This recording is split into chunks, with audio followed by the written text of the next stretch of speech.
And in this way, you are in a position to form a reciprocal relationship that will create a win-win situation for everyone. And when you have finished this list, sit quietly for a moment. Breathe deeply, expanding the feeling of relaxation and of mental clarity that you have right now.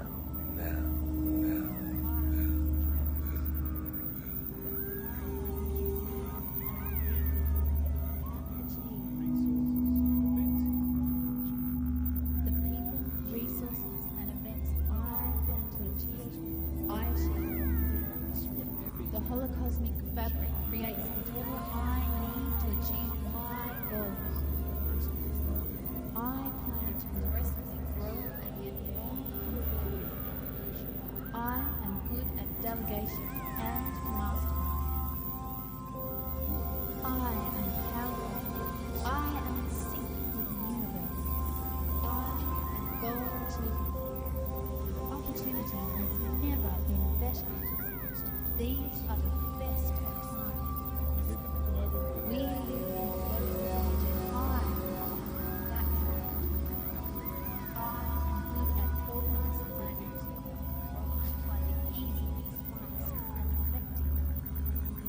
My goals with but little effort because my plans are sound.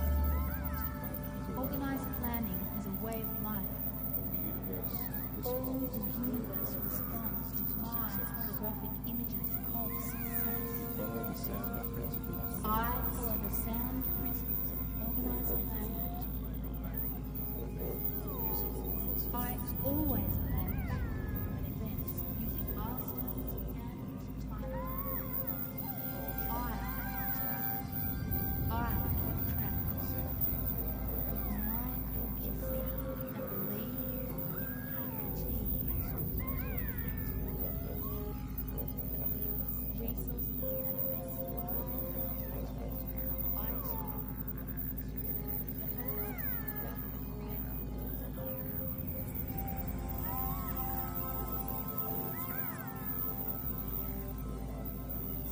Finally now,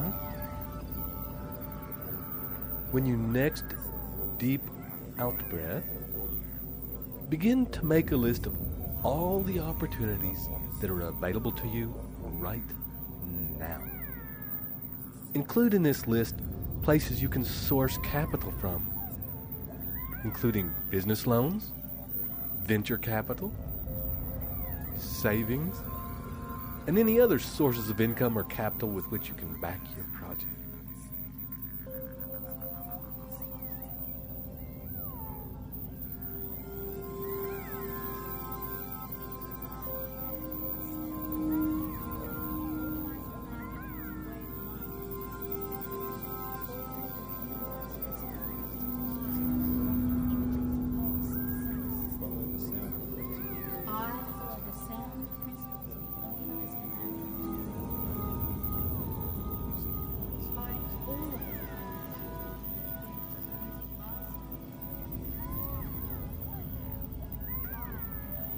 Included in this list, the access that you have to the people who provide services that you may need for the realization of your definite chief purpose. This may include scientists, educators, salespeople, chemists, inventors, business analysts, marketing coaches, copywriters, marketing consultants, publicists, transportation experts, accountants, lawyers, doctors, coaches, printers, designers, computer programmers, and experts in any field you may require in order to complete your goal.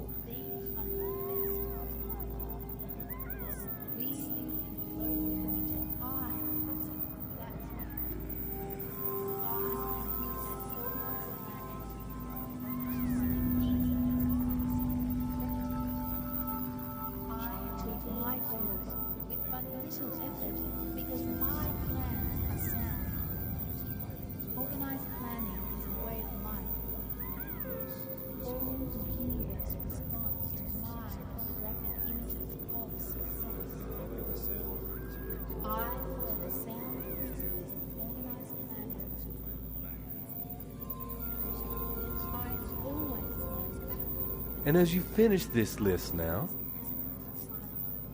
we will set you up on one final project with which you will start now and work on until it is complete.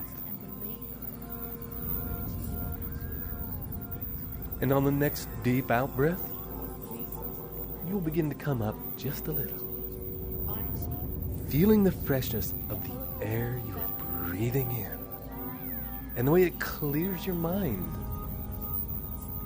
And as you do so, you will find that you are easily able to maintain this deep and altered state of consciousness. And in a moment, you can take in all that you have written since we began this recording and see that you have all the building blocks necessary to form the beginnings of a sound and comprehensive plan to fulfilling your definite chief purpose in life, realizing your goals and manifesting the desired outcome of creating your perfect life and accumulating riches. And for a time, and for however long it takes, use all the information and building blocks you have written down and outline in as much detail as you can this moment the course of action that you plan to take to crystallize your desires into reality. Include potential alternative courses of action, solutions to possible obstacles, people with whom you need to connect as mastermind partners, as support people, as experts, as mentors, and as peers. When you have finished this plan, remember to look at it often, at least once a week, and to update or alter what you have written as often as you need to. If your plan proves sound, then run with it. If your plan starts to prove unsound, make whatever changes you need to set yourself back on the right track. And so, for the moment, continue to write until this plan is fully formed in your head and completely detailed on the paper in front of you now. It may take days before you are finished, or you may be finished now. So, this is Ted Ciuba and Mike Gardner, leading you to complete your mission. And we'll see you on the next recording. Journey well.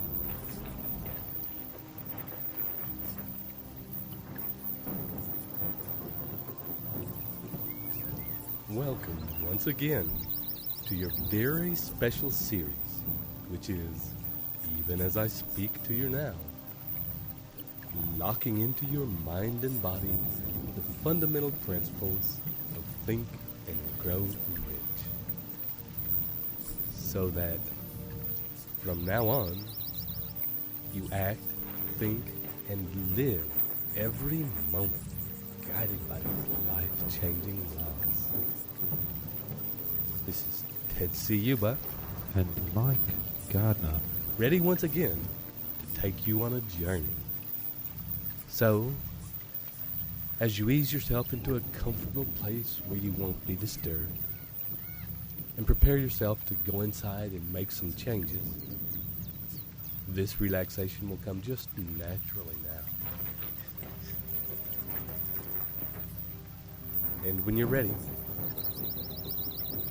let's take the next step into decision.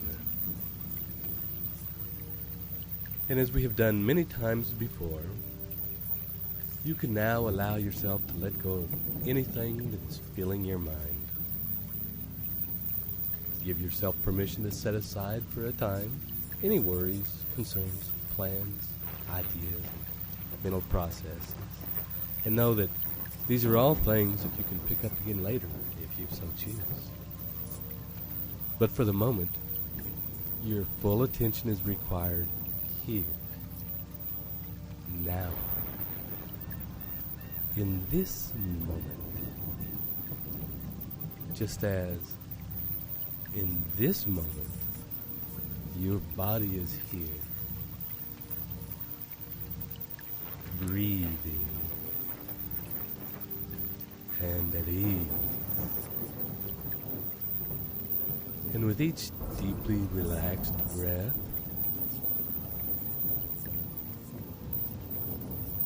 your body is becoming more and more settled and still and surrendered into relaxation.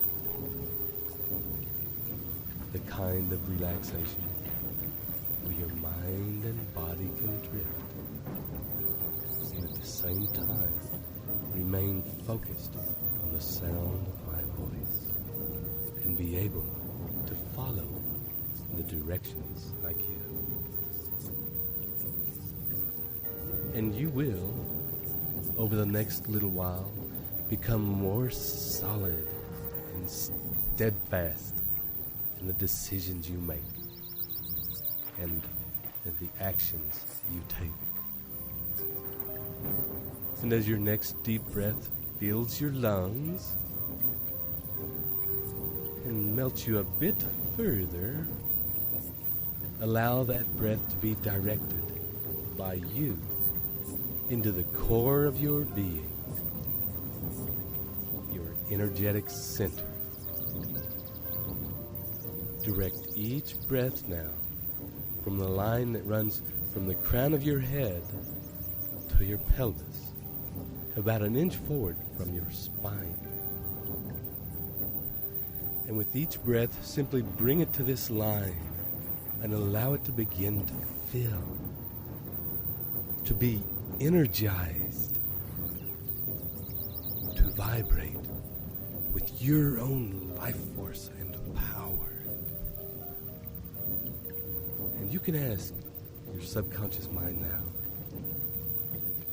the part of your mind that runs the workings of your amazing body, and ask that part now to continue on autopilot, to channel each breath into this core so that you become more and more energized without having to think about it. So that you can allow your mind to drift now. To drift to times and places in your past where you felt especially confident and where you felt deeply centered.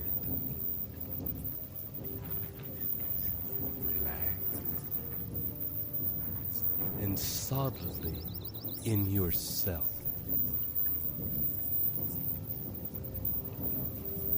There may be a time recently or in your youth where you knew without question what your truth was,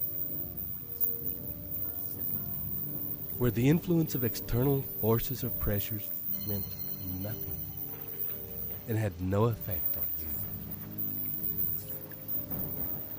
Or maybe you had this feeling back when you were an innocent child, when you knew without doubt what you wanted, and that nothing else would satisfy you. And spend some time now really enjoying these times. Remembering the feeling, the fantastic sense of your own truth, rooted solidly in your own being, and the unstoppable power that comes from living and expressing that truth through your actions. I know exactly where I am going. The power of a decision is divine. My decision is how to change history. I shape my destiny by the decisions I make. I know exactly what I want, therefore I make decisions fearlessly and I find it very easy to ignore the negative opinions of others. I have a positive connection. When I make a decision, it is a decision. Decisions enforced by faith create results. I follow through on my decisions. Successful people are decisive. I am decisive. The time will never be just right. Start where you are with what you have. I will find better tools as I go along. I must admit and I must begin. Rely on my open connection with infinite intelligence to guide me correctly. I have abundant courage to know what it is I want, make the prompt decision to move, and then I embrace sensible risk. I make conscious decisions which unravel huge consequences. My decisions occur at the depth that charges the whole puzzle to do my bidding. The value of decisions depends on the courage required to make them. I have the courage and drive to do whatever it takes to achieve my goals.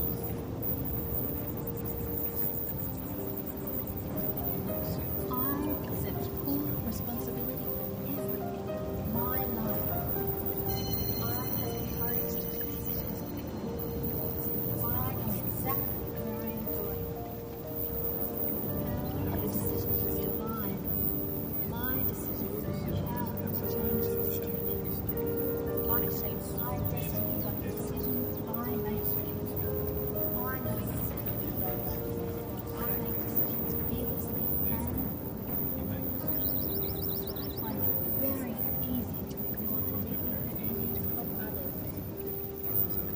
I am a positive connection. When I make a decision, it is a decision. Decisions enforced by faith create results. I follow through on my decisions. Successful people are decisive. I am decisive. The time will never be just right. Start where you are with what you have. I will find better tools as I go along. I must admit and I must begin. Rely on my open connection with infinite intelligence to guide me correctly. I have abundant courage to know what it is I want, make the prompt decision to move, and then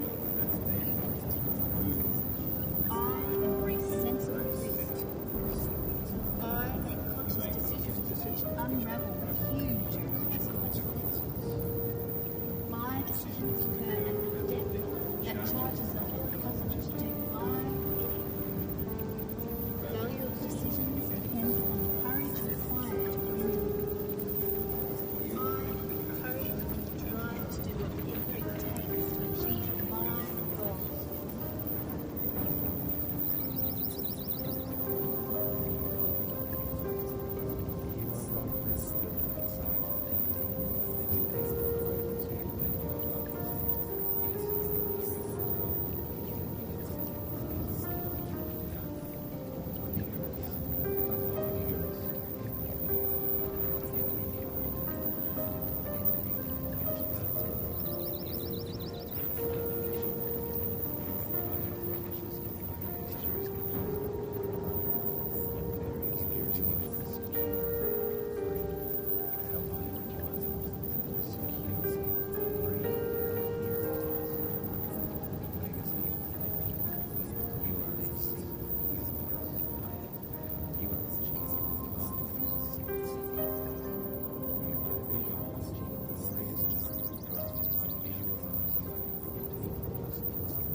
gently come back to awareness of my voice and bringing with you memories of those times that you have been exploring. You can allow yourself to consciously channel the essence of those memories, those feelings of sureness, of definite clarity about what you wanted at those times, into the core of your being, lodging that feeling into the line of energy into which you have been breathing.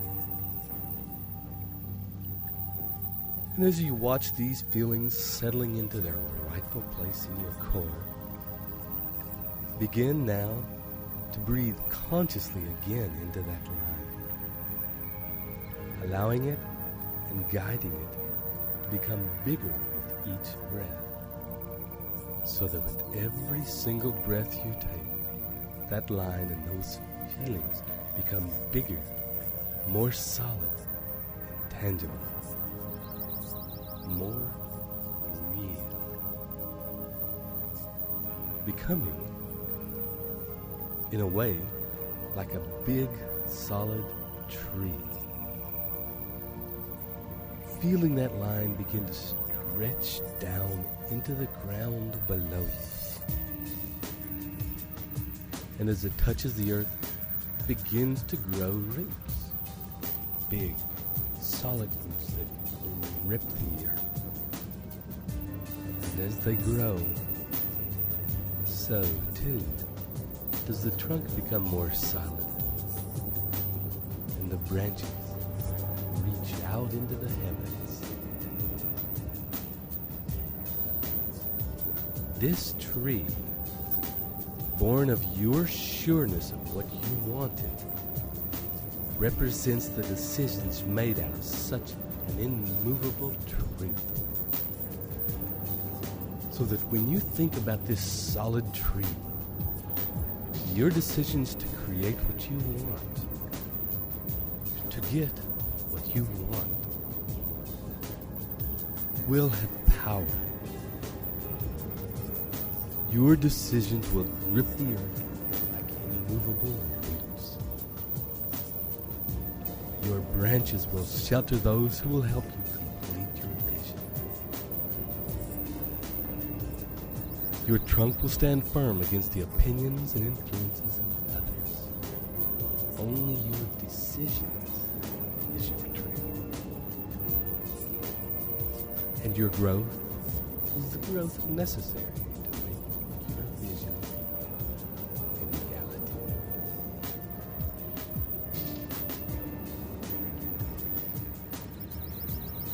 And for a time now, next to deep out breath, allow your attention to turn again to your definite chief purpose in life. The vision of your future success forming in your mind as clear and sharp and real as the world around you now. Feeling the tangibility of your success in the space in which you stand. Seeing the environment you are in, the people and relationships you have. In this success, the most important of all, how you feel in yourself as a person who has made the decision to create the life that is around you now. And followed through until you succeeded. How does that feel for you now? Being the creator of this magnificent life. The manifester of your dreams.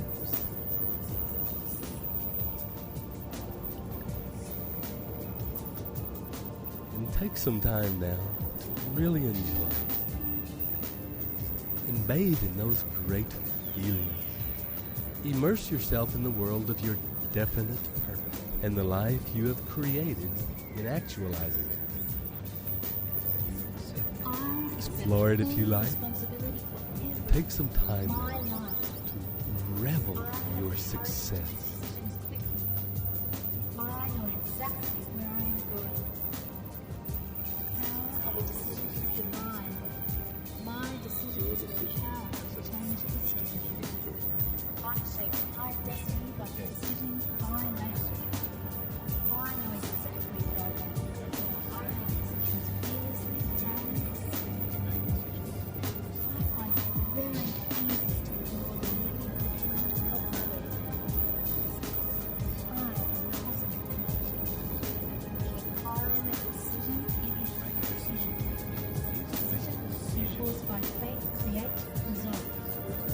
I follow through on my decision. Successful people are decisive. Decisive. The time will never pass by. Start where you are, not where you have. I will find better tools as I go along. I must admit that I must be able.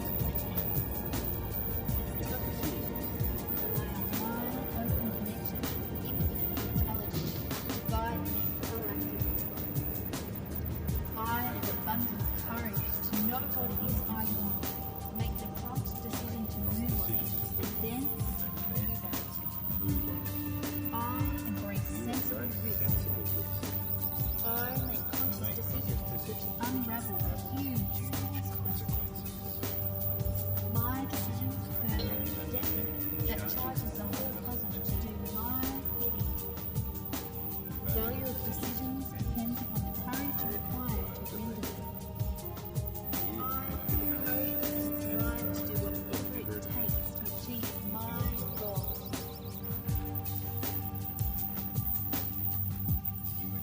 I accept full responsibility for everything in my life. I have the courage to make decisions quickly. I know exactly where I am going. The power of a decision is divine.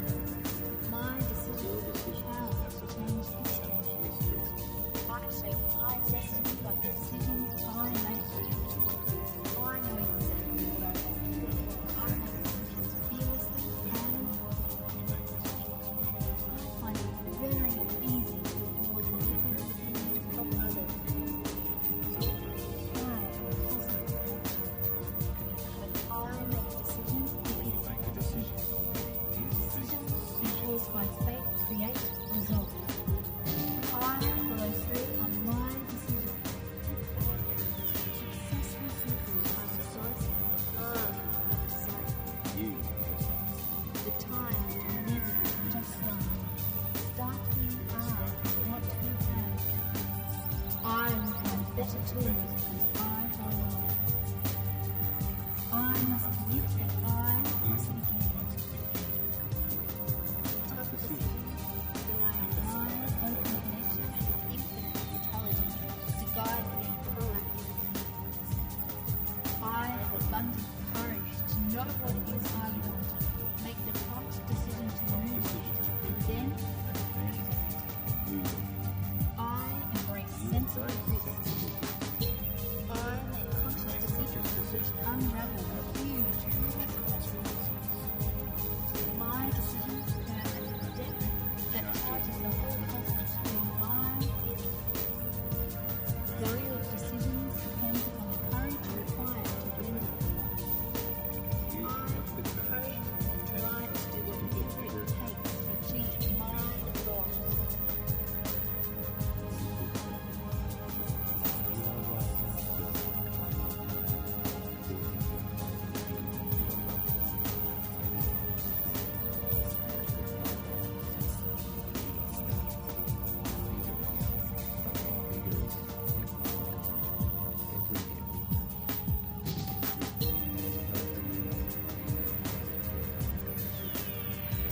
those feelings of greatness, those reveries of success still swirling in your mind, begin now with each in-breath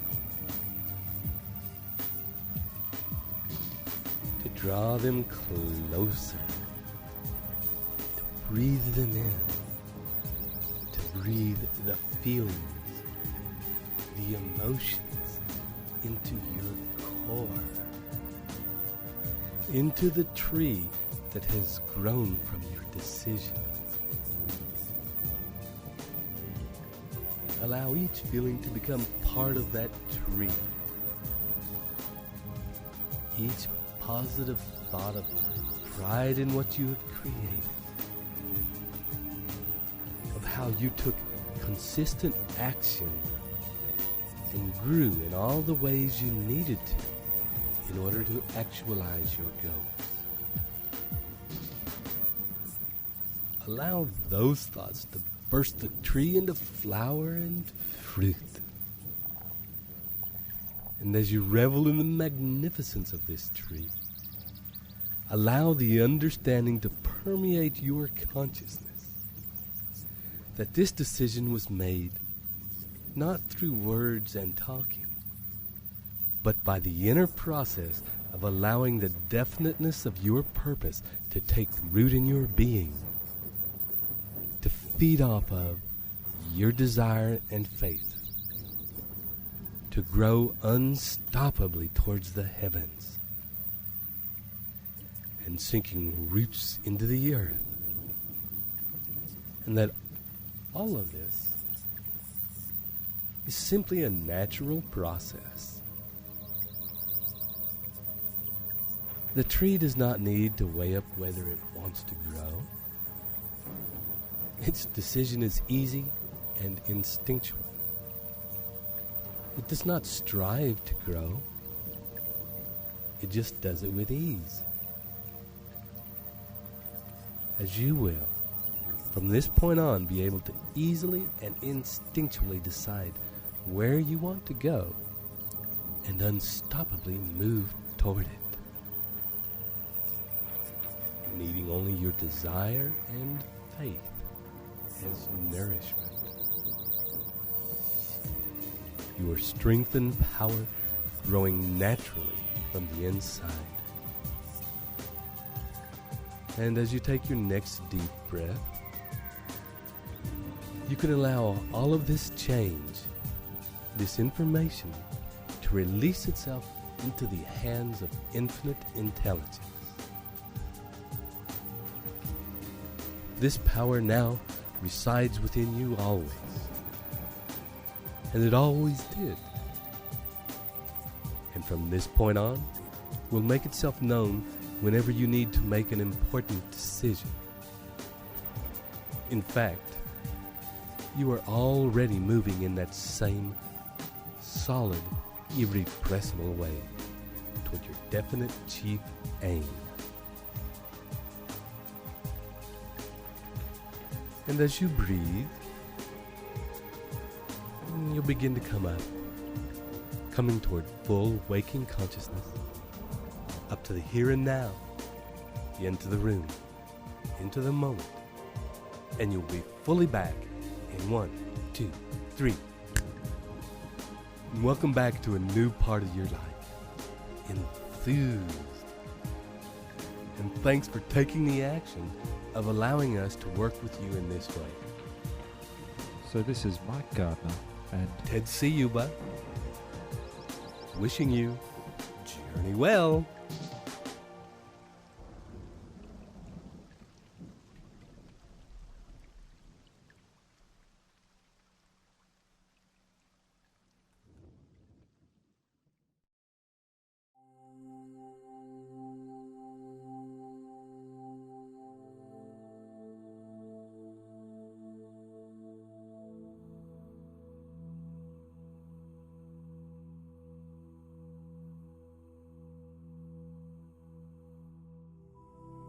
Hi, and welcome once again to this series of specially crafted recordings that are already, even as you are listening now, cementing in new patterns, new behaviors, new pathways in your mind and body that resonate with the principles of the new Think and Grow Rich philosophy.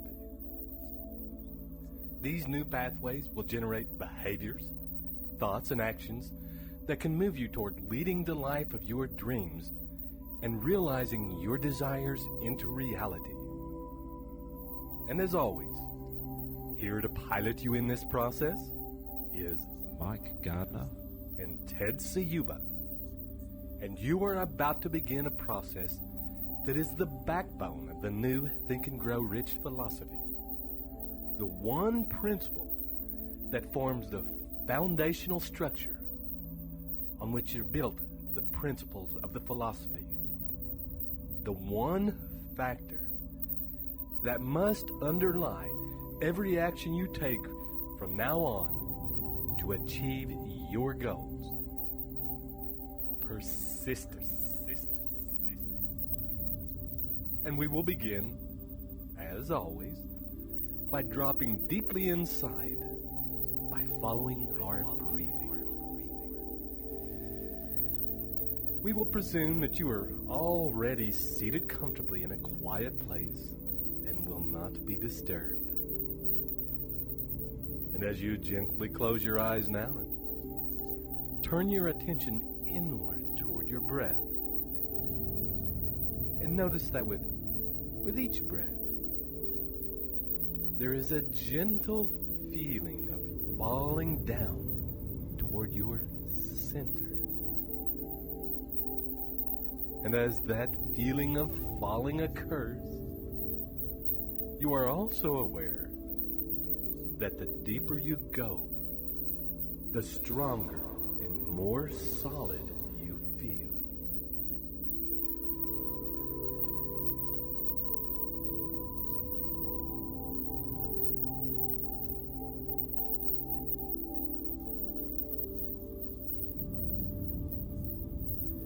It's as though your body is a big gold tree, and each breath is taking you down the center of its enormous, solid trunk towards the roots that spread out and grip the earth, powerful limbs and fingers of its roots. And as you journey down into the roots, let your awareness feel the root structure. Notice with each breath that power and force that exists in each branch of the roots. And as each branch divides and divides again into smaller and smaller branches, how the power of the root structure is each time redoubled. Each time redoubled. And imagine in this moment that this enormous tree which you are experiencing right now exists and is growing in an area of land that is very rocky. And notice as you continue your journey deeper into the roots, the behavior of the growth of these roots as they encounter the obstacles. Large rocks and boulders. Notice that sometimes the roots will find a way around the obstacles, wrapping around them and incorporating them like an anchor into the strength of the root structure. Sometimes they will find a crack and drive their way right through the middle of the obstacles, deeper and deeper into the earth. And as you continue to experience the strength and power contained in this tree, allow yourself to also notice the deepest story of the tree, that it has but one purpose, one desire, one driving goal, and that is to thrive. And experiencing that thriving, driving force, that powerful and primal move towards thriving. You may also become aware of a function that exists in many plants, and that is, when blocked, stressed, or encountering resistance to that drive, they grow even faster and more vigorously, as though each obstacle is a springboard to greater and greater blossoming. And for a minute or two, simply notice your breath.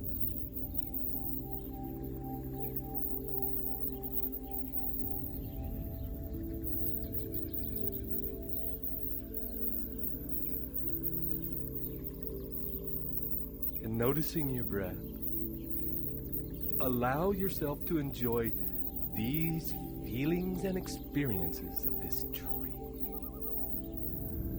Holding and integrating into the core of your being the resilience and power of this tree into your own being, into your own body.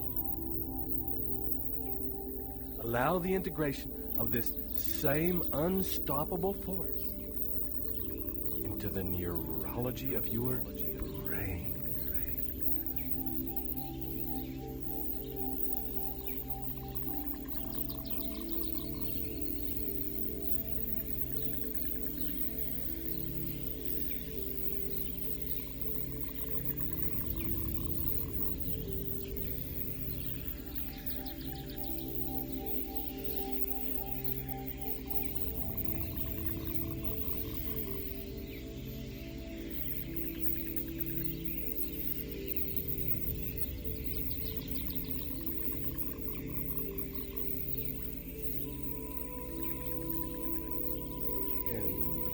Next, deep out breath.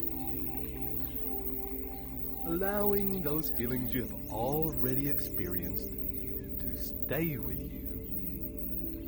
Let the force and irrepressible nature of the desire to thrive affect every cell and neural pathway in your brain. Allow the knowledge and unquestioning faith that you will grow, and that is absolutely right that you should grow and thrive along with all life, to begin to grow and spread through your brain like the roots of the tree, multiplying and redoubling, moving forward irrepressibly. And as this faith and knowledge become part of the normal operating processes of your being, it is this unstoppable feeling, this simple and irrepressible expression of nature at its most simple, that will arise in you and find a way to turn obstacles into anchors that will only make your foundations stronger.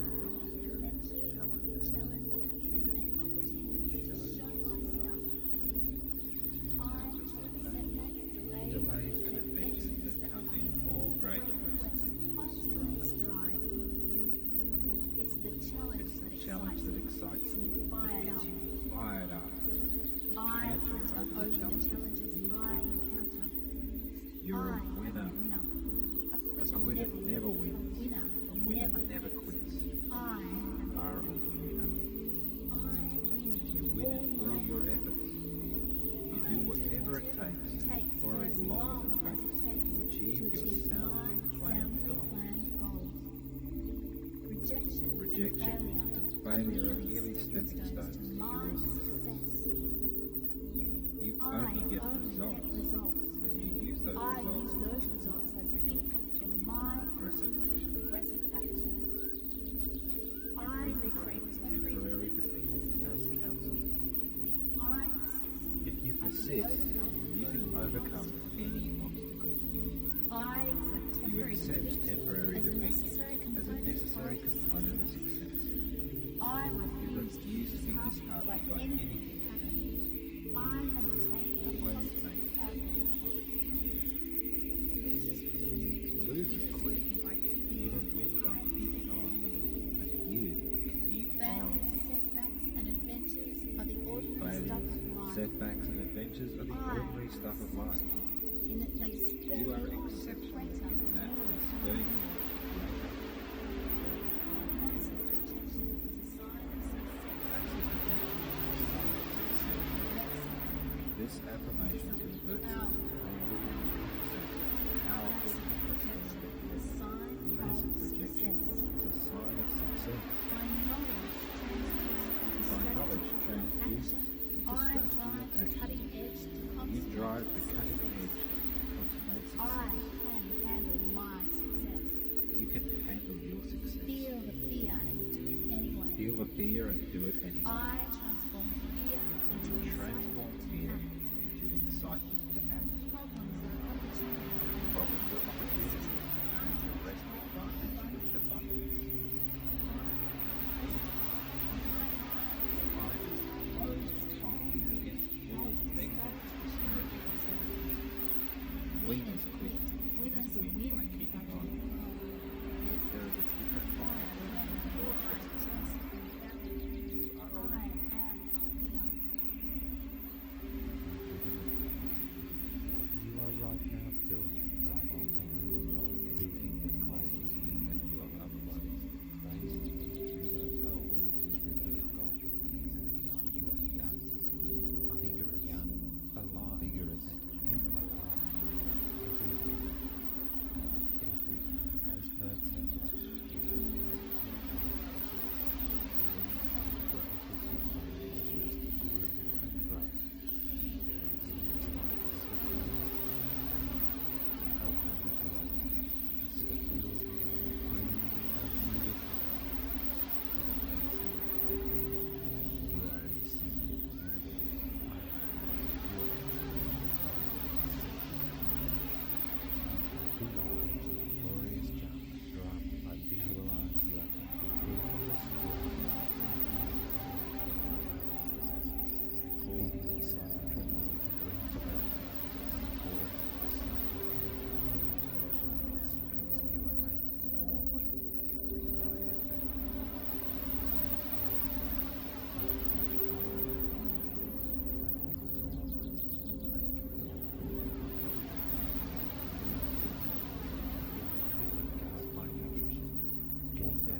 When you are ready, I gently invite you back now to follow the sound of my voice.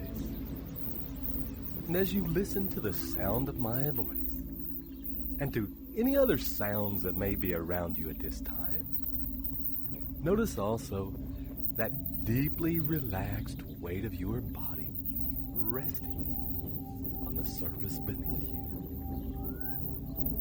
Notice the warmth of your hands as they sink deeper into the surface they rest on,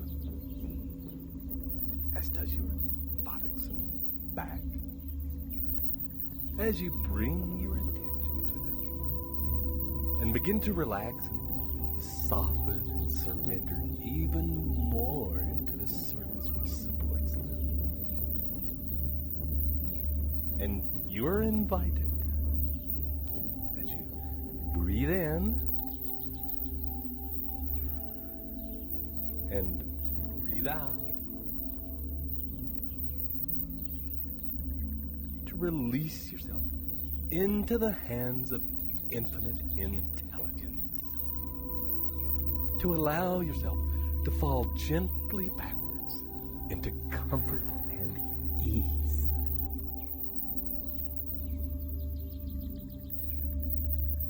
And I want you now to recall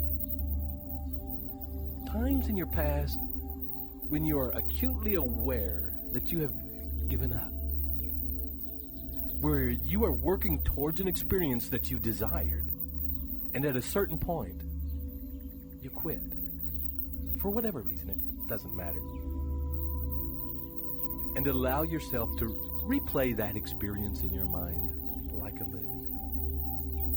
Watch, impartial if you can, the various feelings and emotions that you had. And in particular, notice the excuses and alibis that you used in order to justify quitting. Witness the long lists of reasons that your mind produced in order to try and make it okay to give up.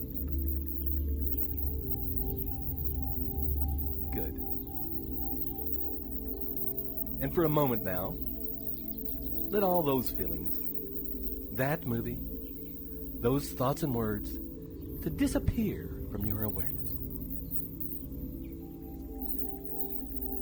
And bring your attention once again back to the center of your body, to the center of your being.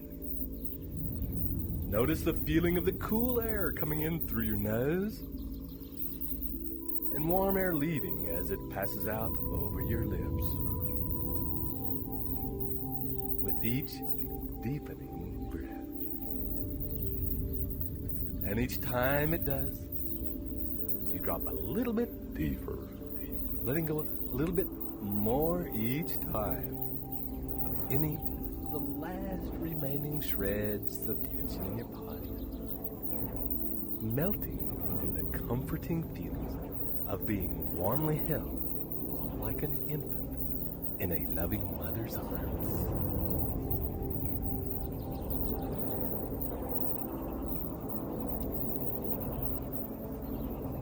And allow you now to think back to when you were a child, to a time when you felt passionately excited about something.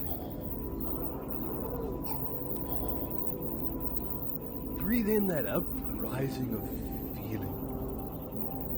Let that interest, excitement, and all-consuming passion to fill your body now. Remember in vivid detail. Immerse yourself back in that time. Notice the things that are around you. Notice the vivid and bright colors of the world in which you exist at this time.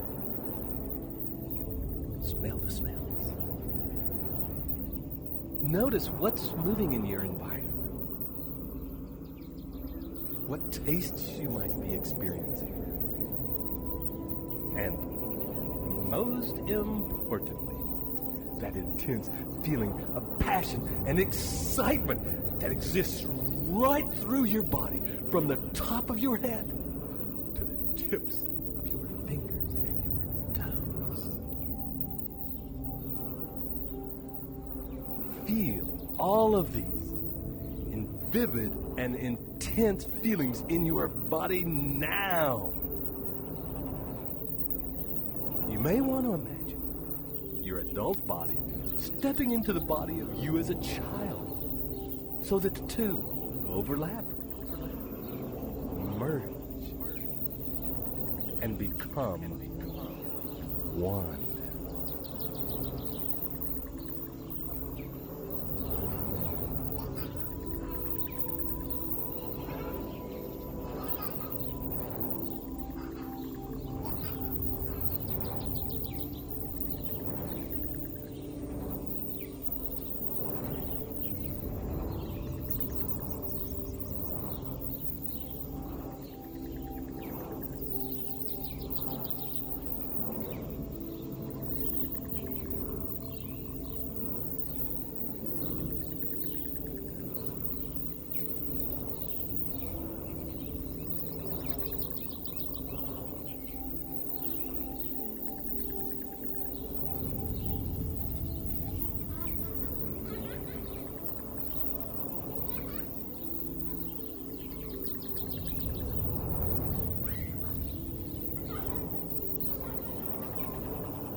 holding that intense feeling in your body now, enjoying every minute of it. Summon up now the images of your definite chief purpose in life. The vivid and intense picture of the life you are creating and the goals you are achieving. And overlap these two pictures so that the picture of your ideal life is flooded with all of those delightful feelings of excitement, passion, and possibility. And let yourself really enjoy the possibilities, feelings, and spine-tingling excitement. Stand in the center of this world you are creating, and with a smile on your face, and allow yourself to feel that youthful excitement from the tip of your hair to the tips of your toes. And as you imagine and vividly feel the delightful intensity of this picture, breathe this picture into your physical body.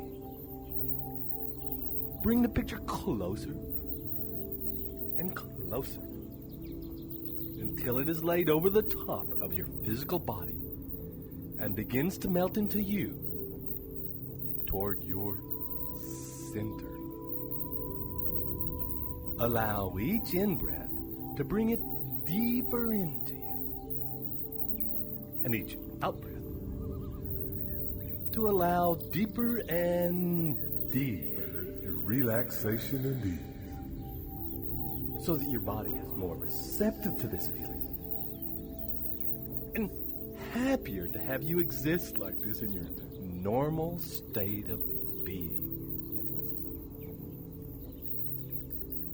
And when you are completely surrounded by this image and these feelings, and this world which you have created filled with passion and excitement and possibilities is deeply grounded in you, like the trunk and roots of the tree, so that you can feel these feelings and this vision tingling in your spine. Then, take a deep breath and relax even deeper. Delays and adventures that accompany all great quests. It's the challenge that excites you, you, that gets you fired up. I hunter over the challenges I encounter. You're a winner. A quitter never wins. A winner never quits. I You are a winner. You win in all your efforts. You do whatever it takes for as long as it takes to achieve your soundly planned goals. Rejection and failure are merely stepping stones to your success. You only get results, and you use those results as the input to my aggressive action. I refrain temporary If you persist, you can overcome any obstacle.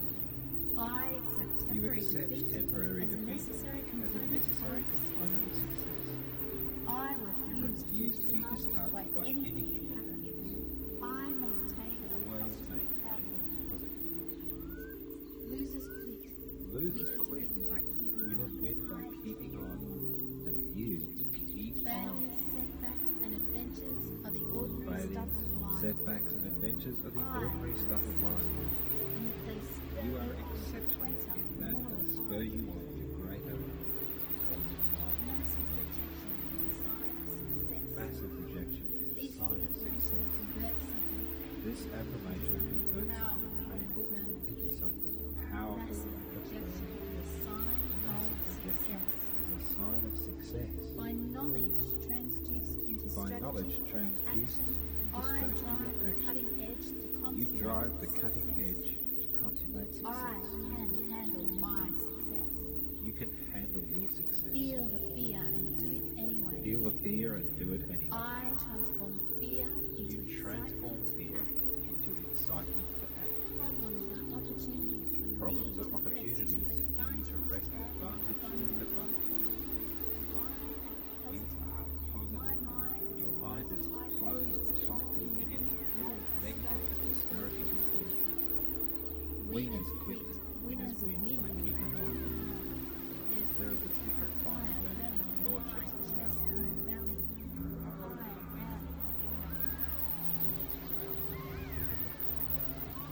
You are right now building right now. Building the kindness you and your life.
And continuing to enjoy this exquisite and delightful feeling, solidly rooted in your being. Recall again times in your past when you have quit and given up on trying to achieve things that you have wanted. The visions of those memories out in front of you like a TV screen. Allow the images to be black and white since they are in the past and no longer important. And watch these images impartially while maintaining and holding in your being that feeling of passion and excitement and possibility. And allow yourself, once you have watched them, to replay them once again. But this time, make the you that is in the stories on this TV. Paint yourself in Technicolor. The rest of the surroundings in black and white. You in Technicolor. You're a different person in this imagination. And there you are, with this youthful feeling of excitement that is deeply rooted in the earth and unstoppable in moving towards thriving growth. And play these movies out again and witness, objectively, like a movie, the differences in the outcome because of your unstoppable desire to thrive. See how different these things may have turned out with you in this powerful place. Now notice how at that moment in which your mind presents excuses and alibis, you become acutely aware of the fact that you are in resistance. And that, for whatever reason, it's not important what reason it is, you are experiencing resistance to persisting with your efforts to achieve your desire. And when you become acutely aware of the resistance, you will automatically remember that feeling of excitement and passion. The visions of both the childhood memories and of the overlaid visions of your chief purpose in life, and the intense and vivid feelings that go with it. You will remember the tastes, the sounds, the smells, the feelings, the energy, and the motion that is in your environment in that place. And in that moment, you will take your foot off the brake and begin accelerating even faster towards your end goal. Each time you encounter an obstacle, be it an external obstacle or internal resistance, you will remember the target of your desire, and you will remember the definite purpose and desire you have for its fulfillment.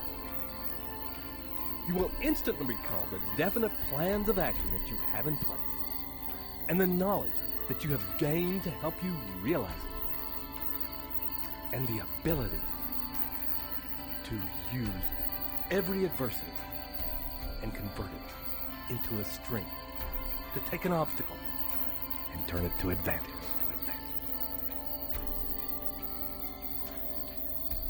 In your mind will reveal to you, synchronicity will bring to you the harmonious cooperation and support you have from those around you, your loved ones, your mastermind partners. And all of this will allow you to take a deep breath and relax into the feeling of your mind, refocusing on the actionable steps for you to take to achieve your desire. Focusing on your definite chief purpose in life becomes an all-consuming habit ingrained in every cell of your being.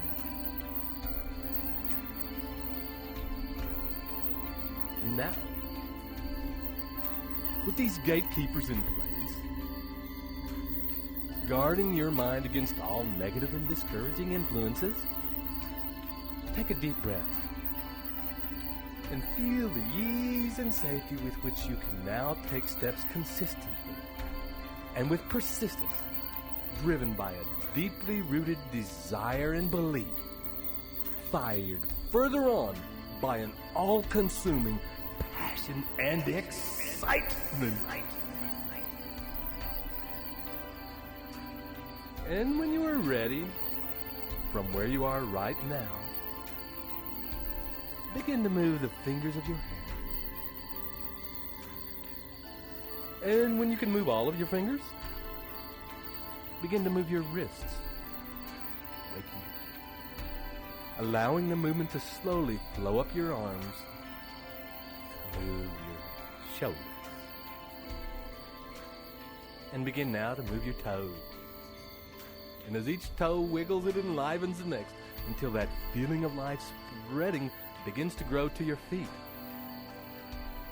your ankles, calves, and it spreads to your knees and thighs, and it wakes your pelvis, your spine, your belly.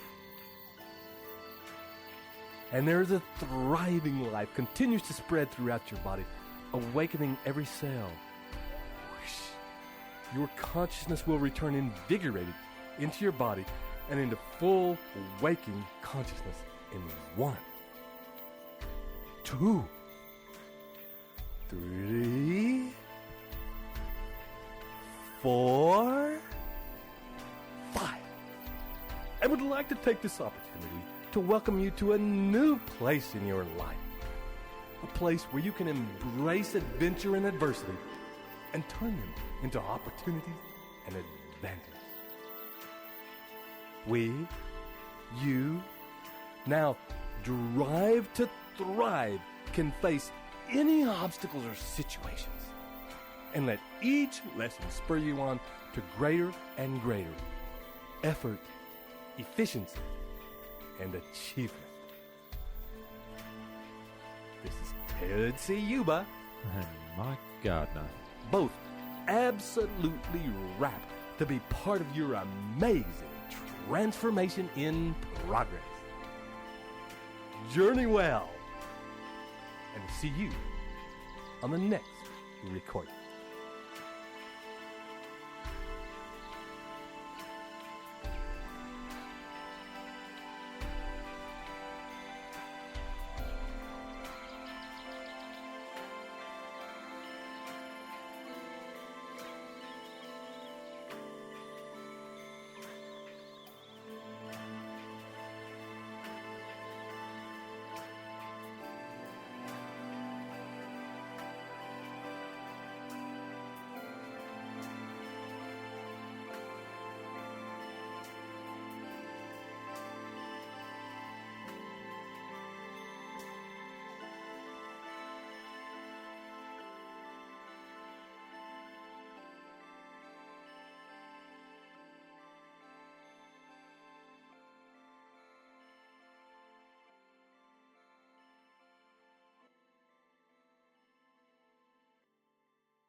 Welcome once again to these very special meditations designed to install the principles of the new Think and Grow Rich into the deep recesses and foundational belief systems of your subconscious mind. This is Ted Ciuba And Mike Gardner as well. inviting you today into one of the most powerful principles of the new Think and Grow Rich, the power of the master mind.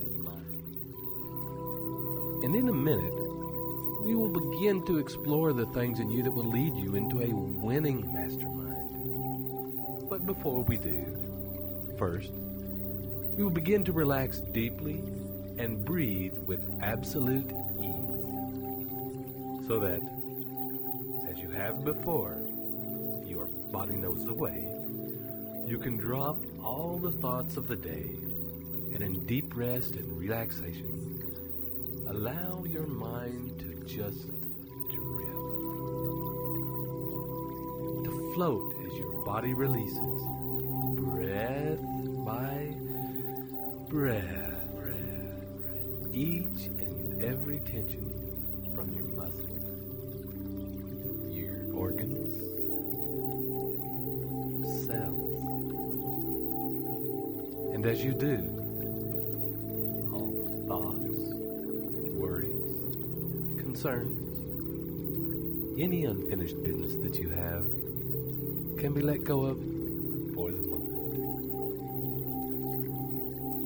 And as you allow yourself to arrive here and now, turn your mind backward so that you can look back into your past, so that you are able to see the entirety of your experience, your thoughts, your desires, your actions, your achievements, your failures, your learnings. See your relationships and the people who you have shared your life with. See both the personal relationships and the business relationships, the people you have worked with over the years. Notice as you look the wealth and variety of experiences that you have. What are the gifts and personal experiences that you have to share? Notice the knowledge, expertise, and insight you have to offer. And as you look back at the people who you have shared your life with, notice the richness of the relationships, the friendships,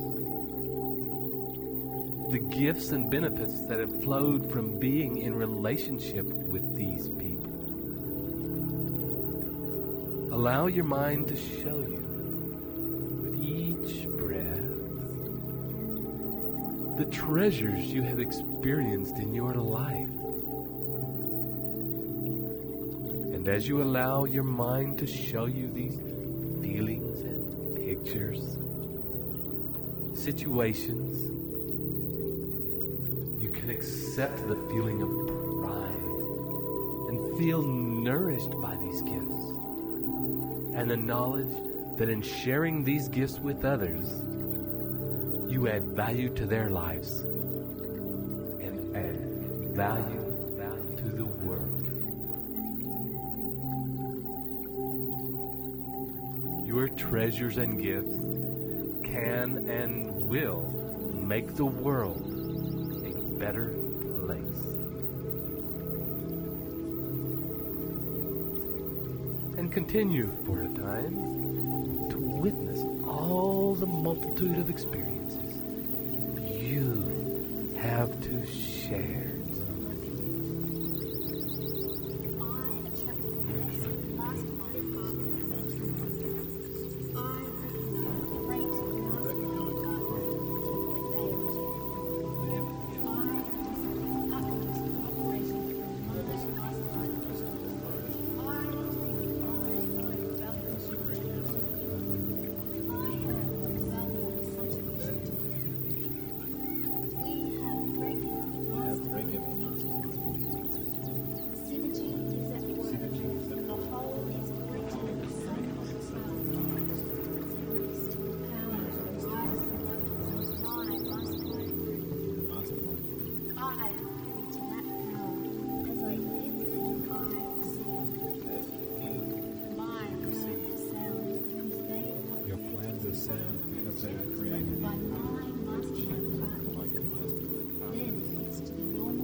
allowing yourself to come back to the here and now, to this time, this place, and come back to being aware of the deepening relaxation occurring in your body and mind. Allow yourself to drop in even further with each and every breath. Your mind becoming still. Your body melting even more. With each out breath into the surface that supports you right now.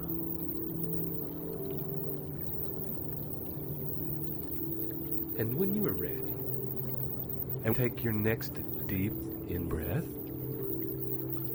begin to call up the images and feelings of your definite chief purpose in life as it is accomplished. The life that you are creating and moving towards. The images and feelings of your definite chief purpose in life. Now imagine in that picture your mastermind group. A group of people in whom you trust so much as to have them help and support you to achieve your grandest vision. And as you envisage this mastermind group and yourself in the midst of it, allow yourself to see your relationship between your involvement in this group and your perfect life. Your absolute and ongoing success.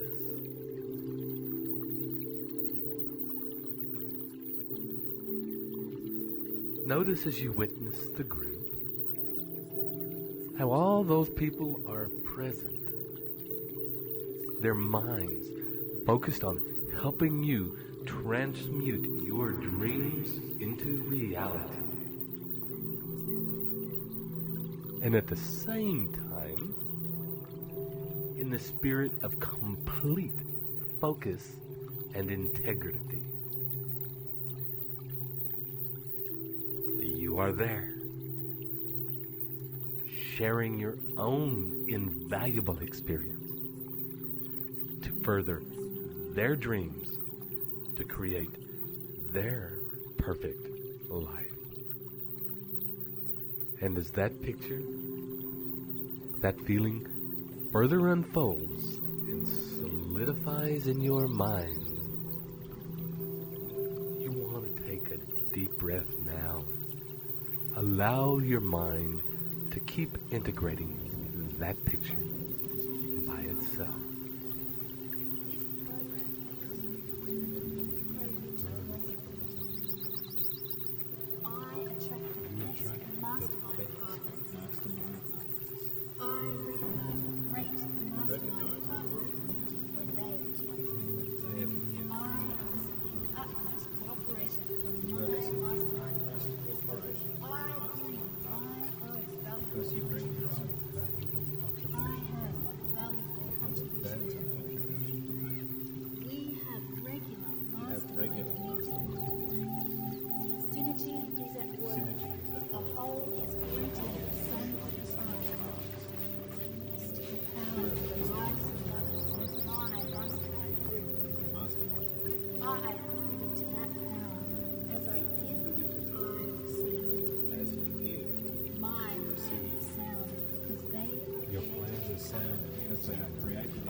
well-produced adventures.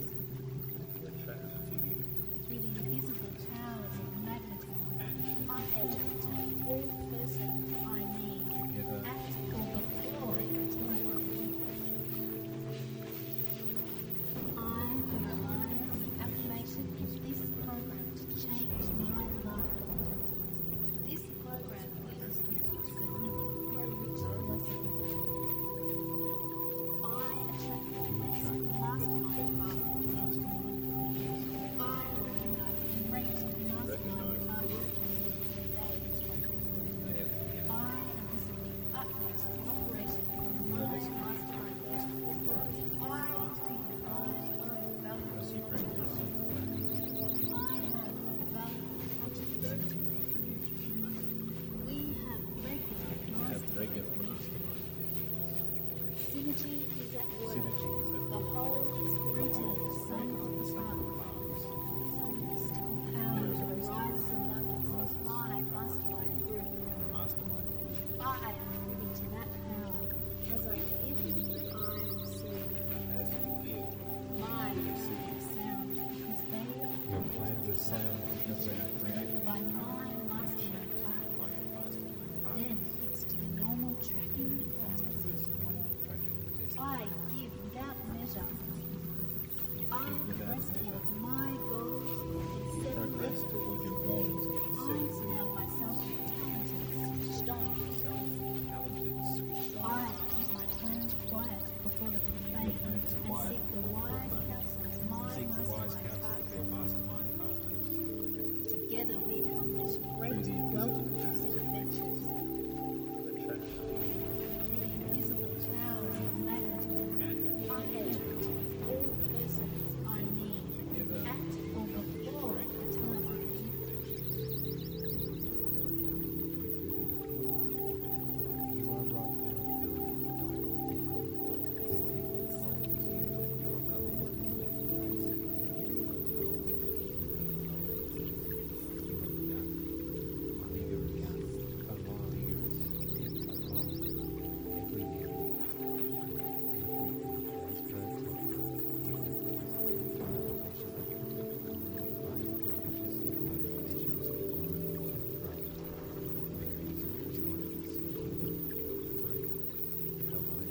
And in a minute, we will begin to travel backward from that point. Slowly down the timeline, seeing the process of your growth and change happening in reverse as you travel until you get to the here and now. This is a real present. In this moment, and allow your mind to form from this point of view where we are now the specific desires of exactly what you need and want from a mastermind, regardless of whether you have one now or not. Your mind, heart, desire, and passion can begin to form a picture of exactly what is needed in the moment to create the fastest and most permanent progress toward your goals. Form in your mind the picture and feeling of the perfect group for you, where you are all passionately focused on each other's success. And as you do, don't project who the actual people are. You don't need to know or see the specific individuals, but rather sense the essence and the nature of the group and the intervals. Sense the feeling of the people involved and what their relationship with you is like. How it feels to you.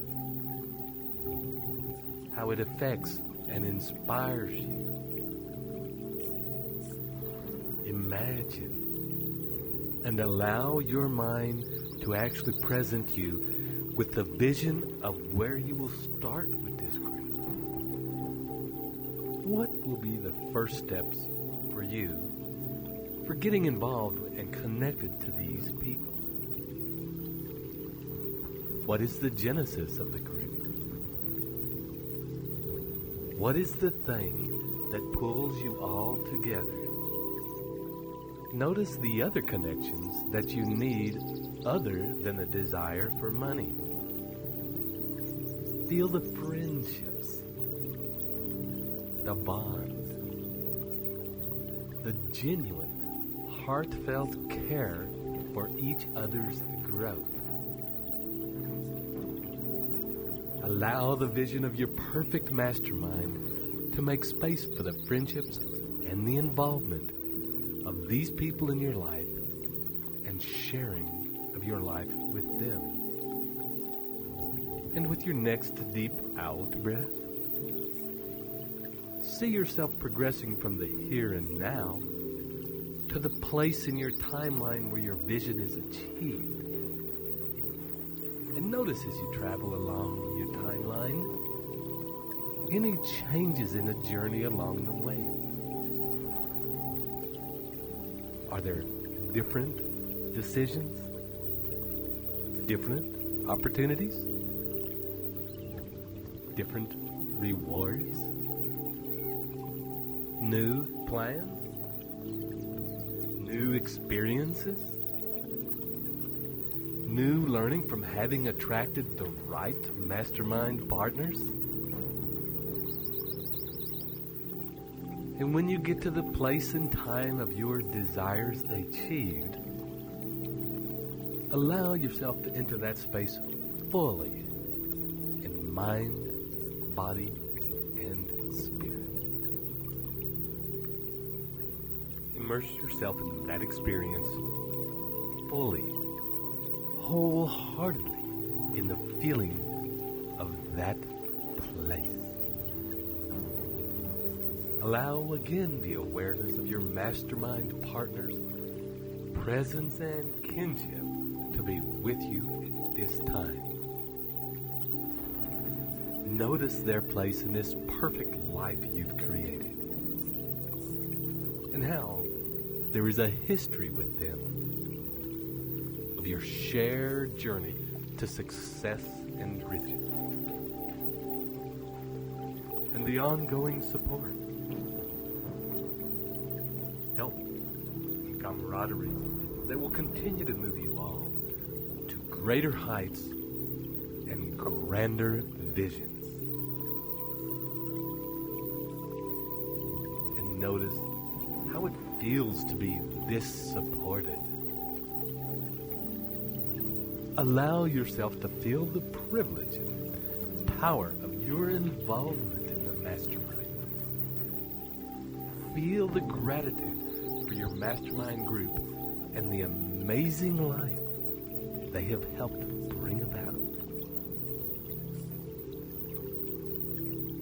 And feeling that gratitude and holding it in your heart, begin now to take a deep breath and start to come up, coming back to the here and now, and feeling that gratitude in the present moment. As you wiggle your toes, feel the edges of your body, and as you come right back to the present moment with those feelings resonating in your cells, I'd like to express gratitude for allowing us to work with you in this way, and knowing that this will continue to work on you throughout the day and throughout your life. This is Ted Ciuba and Mike Gardner, wishing you journey well.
welcomed in this very moment to the next recording in the journey you've undertaken to install the principles of the new Think and Grow Rich into your subconscious mind, so that you think, act, feel, and live out the very things that are central to the new Think and Grow Rich philosophy.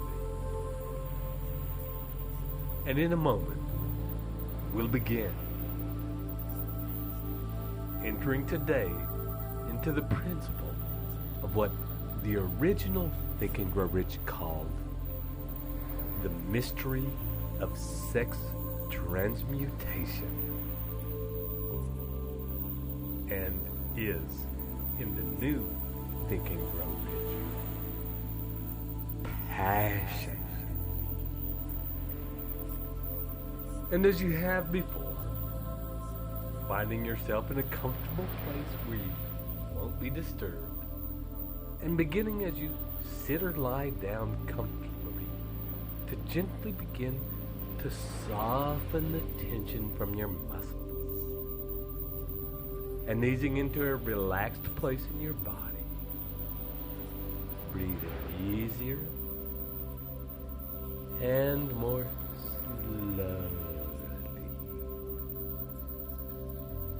With each out-breath, a feeling of dropping and slowing happening in your body and mind. Feeling now tension releasing from your feet, your ankles, your calves and shins, knees, thighs, your pelvis and buttocks. Your lower back's relaxing and melting into the supporting surface beneath. Your stomach settling, easing, becoming even easier. Your upper back and shoulder blades, your ribs, and the spaces between them increasing and expanding. Your shoulders dropping, allowing greater ease in your arms, forearms, and hands. Your fingers are lengthening. Your neck softening, and turning your head slowly from side to side, allowing it to further release and find greater ease. Your jaw relaxing, your face and scalp relaxing and easing. Eyes relaxing and softening in their sockets, and slowly, bit by bit, becoming still, not moving. And as they begin to feel still, your tongue relaxing, becoming heavy and still as though it's gone to sleep. Completely and breathe deeply into this relaxed body. Completely at ease, and enjoy the feeling of it. Breathe into every part and allow yourself to experience the simple pleasure of feeling your body expand and contract with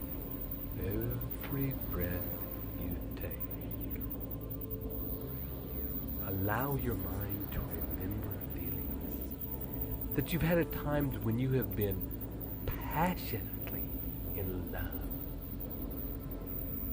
When you had desire and longing and that magic feeling in your body of the urge toward the physical manifestation of those passions.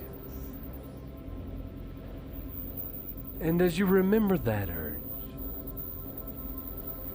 that powerful and insuppressible desire, remember what it felt like, how it was in your body, how it made you feel. Remember how the force of it could be so strong that you would do anything to have its desire realized.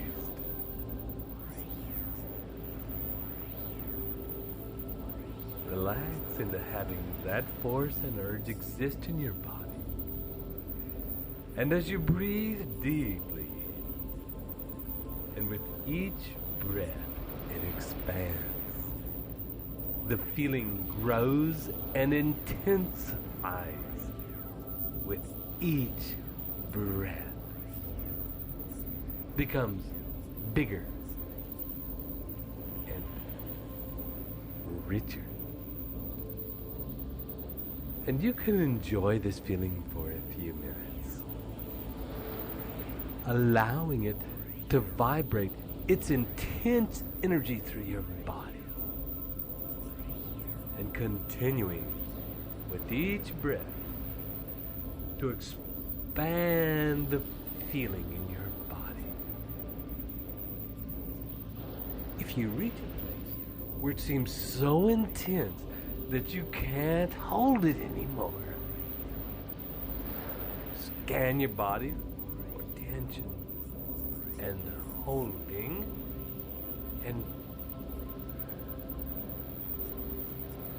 with your next deep out breath, completely relax and soften your body,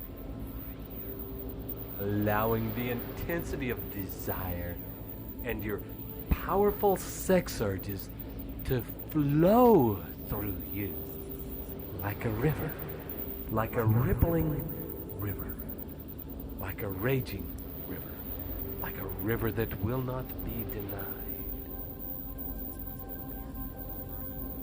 And continue to breathe into this flow and expand even more with each breath and each movement. Expand.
this river begins to flow, you will notice that you can direct the energy of it by focusing on different parts of your body. So, with the next out breath, imagine that this river of love, desire, and passion, as well as your intense, creative sex energy, begins to flow in the direction of your mind. Focusing your attention now in the center of your skull, in your mind. And as this energy flows into that central part of your brain, into the corpus callosum, visualize your definite chief aim, the goal of your perfect life, your perfect business. Summon the entirety of your vision and the experience of this goal and focus it in the center of your brain. Allow these two pictures, the entirety of your vision and the goal of your perfect life, these pictures, these feelings, energies to overlap, to unite, and to become one. Notice as the powerful feelings of passion and the river of creative life force you've been cultivating begin to flow into and around the vision of your goal. This life force moves and encompasses and moves through the vision and the substance of your goal, your definite chief aim in life. Notice how it begins to enliven the quality of that vision, that experience, that magic, that hollow magic, to increase the energy of it. Seems to bring your magical vision to life evermore. And imagine now how you approach your life, how you approach your business, living with the license of a higher order of being, how you approach your work, your family, your community, the world at large, your customers. Now that this intense energy, this intense and pleasurable energy is given free rein to flow.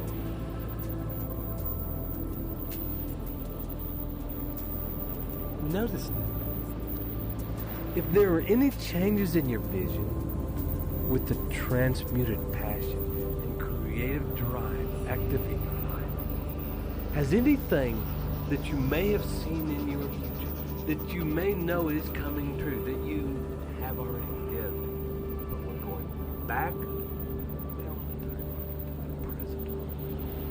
Is there anything in between that moment and now that is rearranging and changing?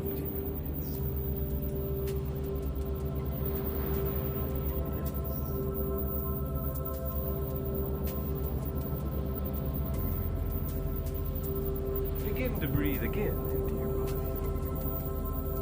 into that feeling of energy, of passion, of vitality. Breathe into that feeling of love. Remembering times that you've been in love before, remember. Breathe into that urge and desire for the physical manifestation of that love. The feelings of energy, passion, pulsing in your body. And allow with each breath that feeling to grow again and again. Especially now. Focus your attention on the feelings of love.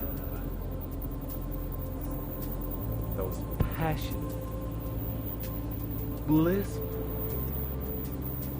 insuppressible feelings of love. Remember the essence of those times when you have loved passionately. Hold those feelings with your full attention and breathe them deep into your body.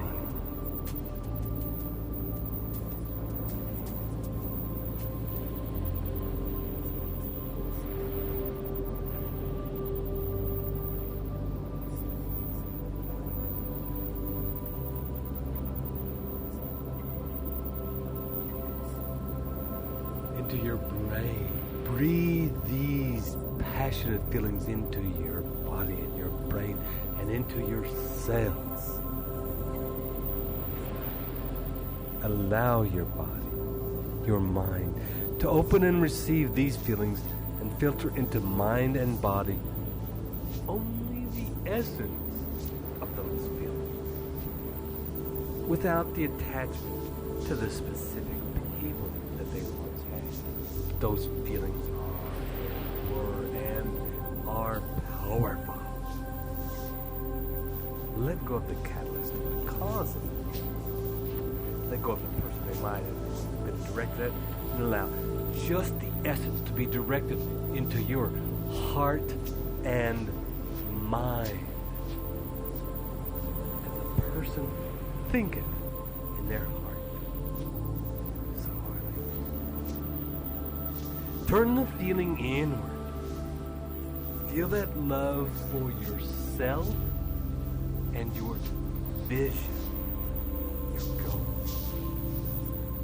Feel that love for yourself and transmute it, translate it, transcribe it. It is a love for yourself and the love you've ever felt and the passion you've ever been captured by.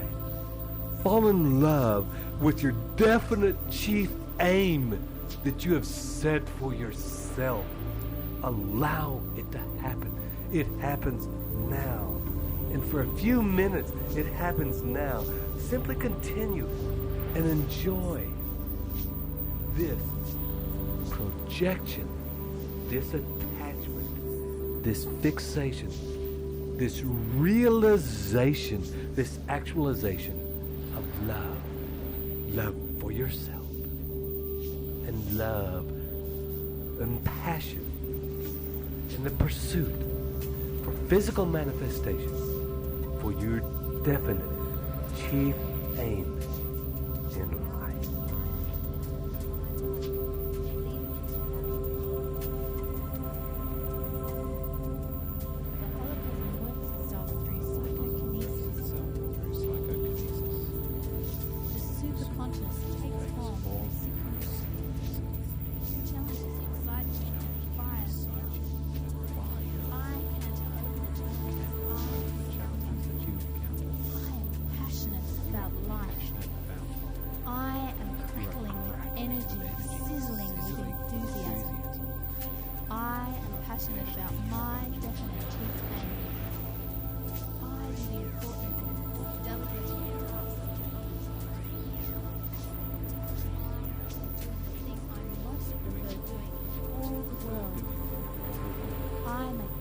Progress toward my goals because I love what I do. I love what I do, and I do what I love. There is nothing else in all the world I would rather do. I do what I am passionate about. I follow my bliss. I fan the fires of my desire. I am engaged. I am contributing. And I dog my quest like a mad dog. No wonder I make such rapid progress. I find it very easy to pursue my passion. I love my work and profit handsomely thereby. I leverage the law of economics. Everything works because I follow universal law. I give to receive. My focus is on what I can give, therefore I grow rich. Successful person, living prosperously, independently, and at peace. I am totally alive.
As you continue to breathe into this feeling, and as you continue to direct this love and passion toward yourself, and direct this passion towards your goal and your vision,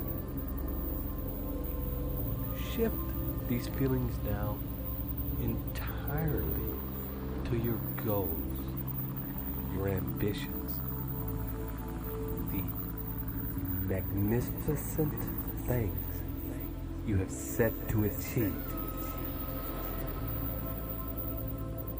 Direct the feeling of love and passion toward the crystal clear vision of your life as you want it to be. Fall in love with this vision as you hold it in your mind Fall in love with it as you hold the vision and feelings in your body. And when you find yourself in a place where you feel fully in love and passionately desiring that end goal, on your next deep out breath,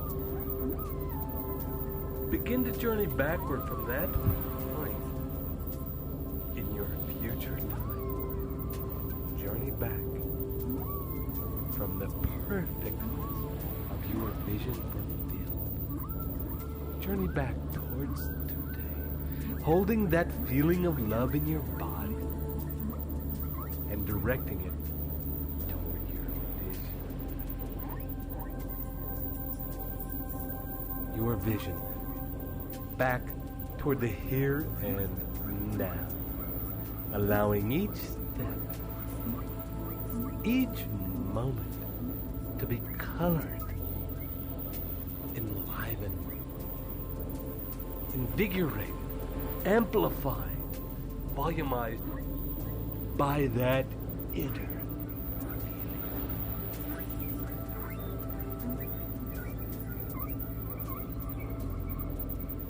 And you may notice that as this feeling overlays your timeline, it also affects it in each moment of the chain. Makes changes to that story. Makes your actions in each moment more vivid, more brilliant, and more vibrant. More powerful, more definite, more dynamic.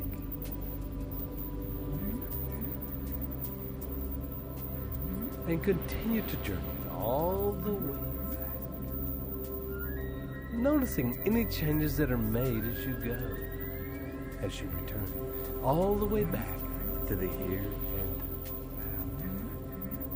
And as you arrive back, noticing that you have fully arrived back with that feeling of love and passion intact. Take a deep breath.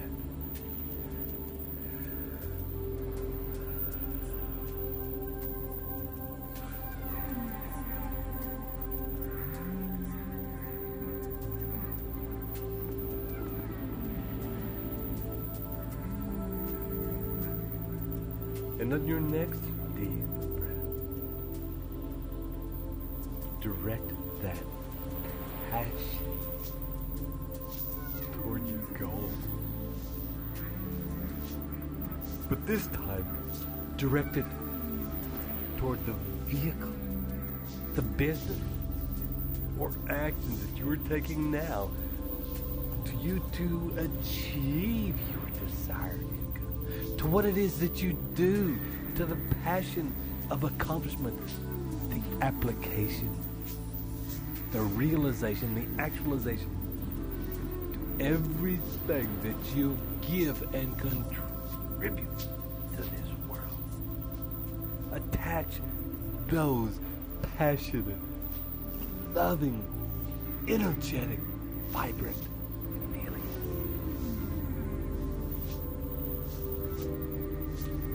Relax into the bliss of loving what you do, of doing what you love, of the everyday enjoyment of taking action, of actioning, of actualizing as you advance toward your definite chief aim. Imagine going about your daily business while feeling these magic feelings, these hollow magic feelings. Imagine feeling so in love and so passionate about what you do as when you first fall in love. It consumes your waking thoughts. You dream about it, learning and discovering about your new love, about your daily actions. Your vehicle to wealth is pure pleasure. It nourishes you, and with each new day, each learning your desire for it, for the end goal, grows and intensifies, empowers, impacts, grows and intensifies.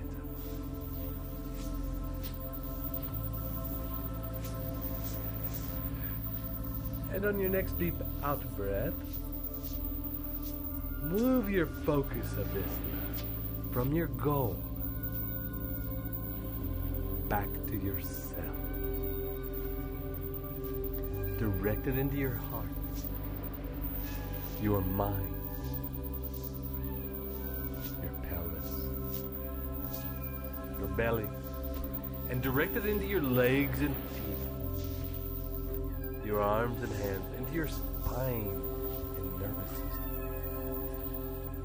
Feel love for yourself and enjoy the feeling of being the source of your own happiness and the source of your own success and achievement.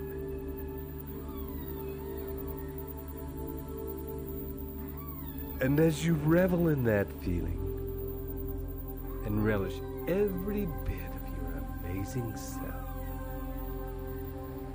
begin now to come back, wiggling your toes, your fingers, breathing deeper, moving your body, counting up 1, 2, 3, 4, 5. Completely coming back now, opening your eyes and allowing that passionate feeling to consume and continue to exist in you. We thank you for taking another amazing journey with us. This is Ted Ciuba and Mike Gardner, wishing you the journey well.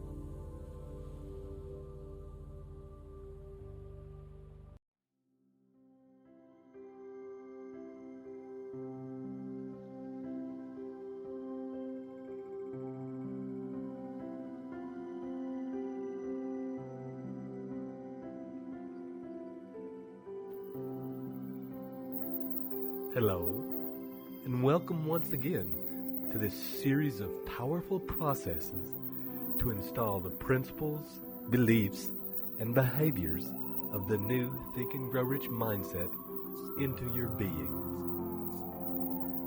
We begin today with the journey into the subconscious, where we will bring together all of the journeys we have taken so far into a symphony, a compressed and concentrated merging of these steps.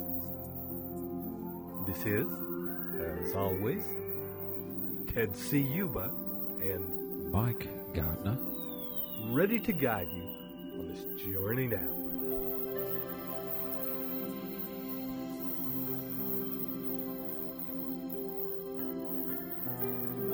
So, take a deep breath and get yourself deeply comfortable. And let's begin.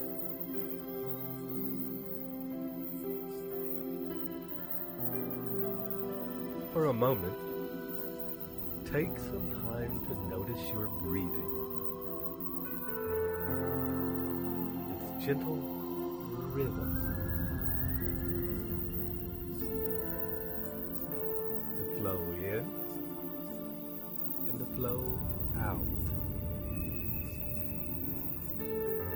Not as two parallel lines, one coming directly in, one going directly out, but rather as a circle, flowing.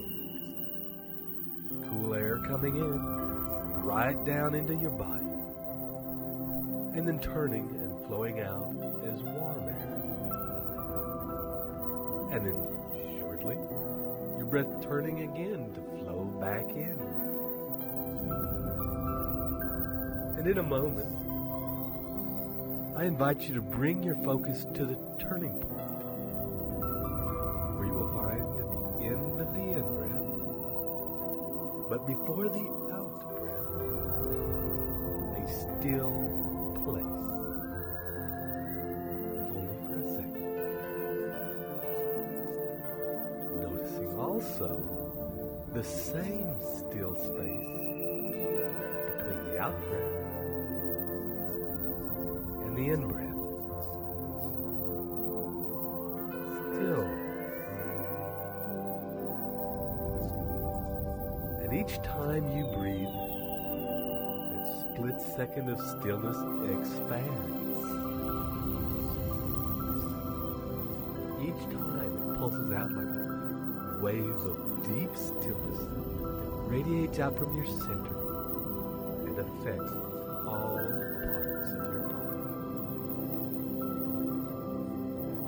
Each time your body is affected by this pulse, the feeling of stillness and ease deepens.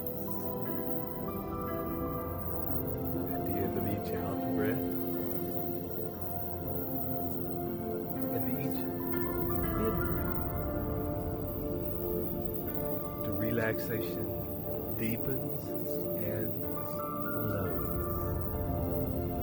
flows through your body like a nectar of relaxation and rejuvenation. And mixed with this still point is the feeling of the flow. On the out breath, tension flows out, tiredness flows out, stress flows out. Natural rhythm, letting go of anything that has happened in your day so far, releasing any thoughts that are lingering in your mind. And on the next in breath, energy flowing in, life flowing through your body, relaxation, rejuvenation flowing in and enlivening every cell in your body and your brain. And with each breath, you become more relaxed. And the more you become relaxed still, the more you are able to communicate with your subconscious mind.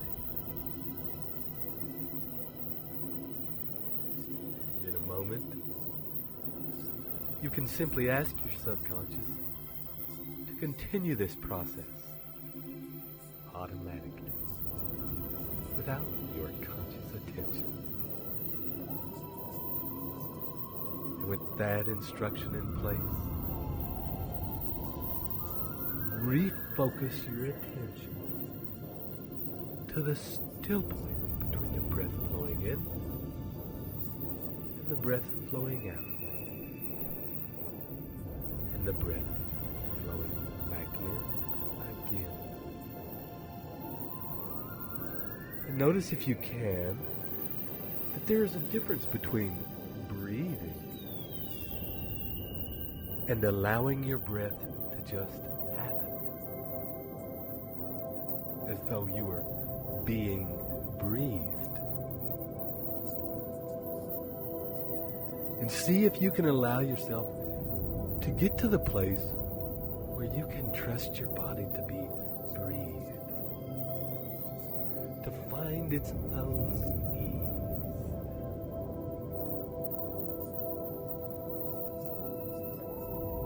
And you may discover that as your body finds this natural rhythm, that the spaces of stillness between the breath begin to expand.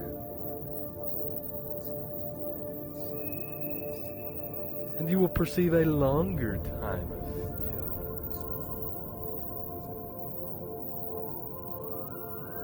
It will expand.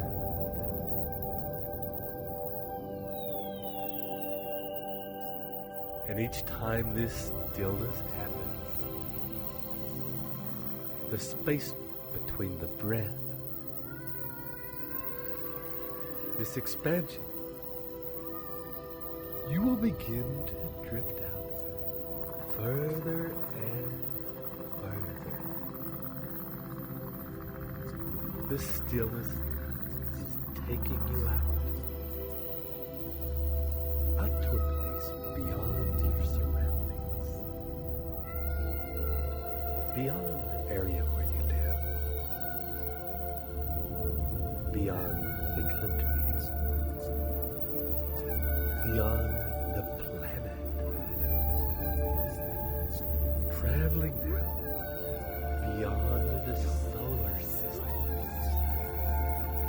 out to the place where your consciousness, your mind, your subconscious mind begins to be acutely aware of the presence of infinite intelligence, of the whole universe.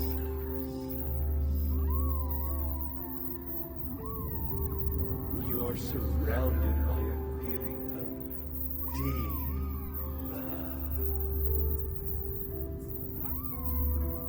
You may notice that the feeling is both an empty feeling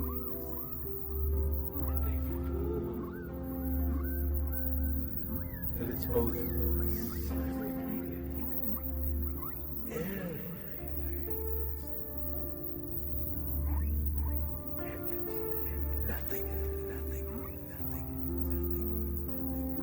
and as you allow your mind to drift, simply allow and relax into the feeling that surrounds you. Of absolute support and nurture. You are being cradled by the universe in the womb of creation.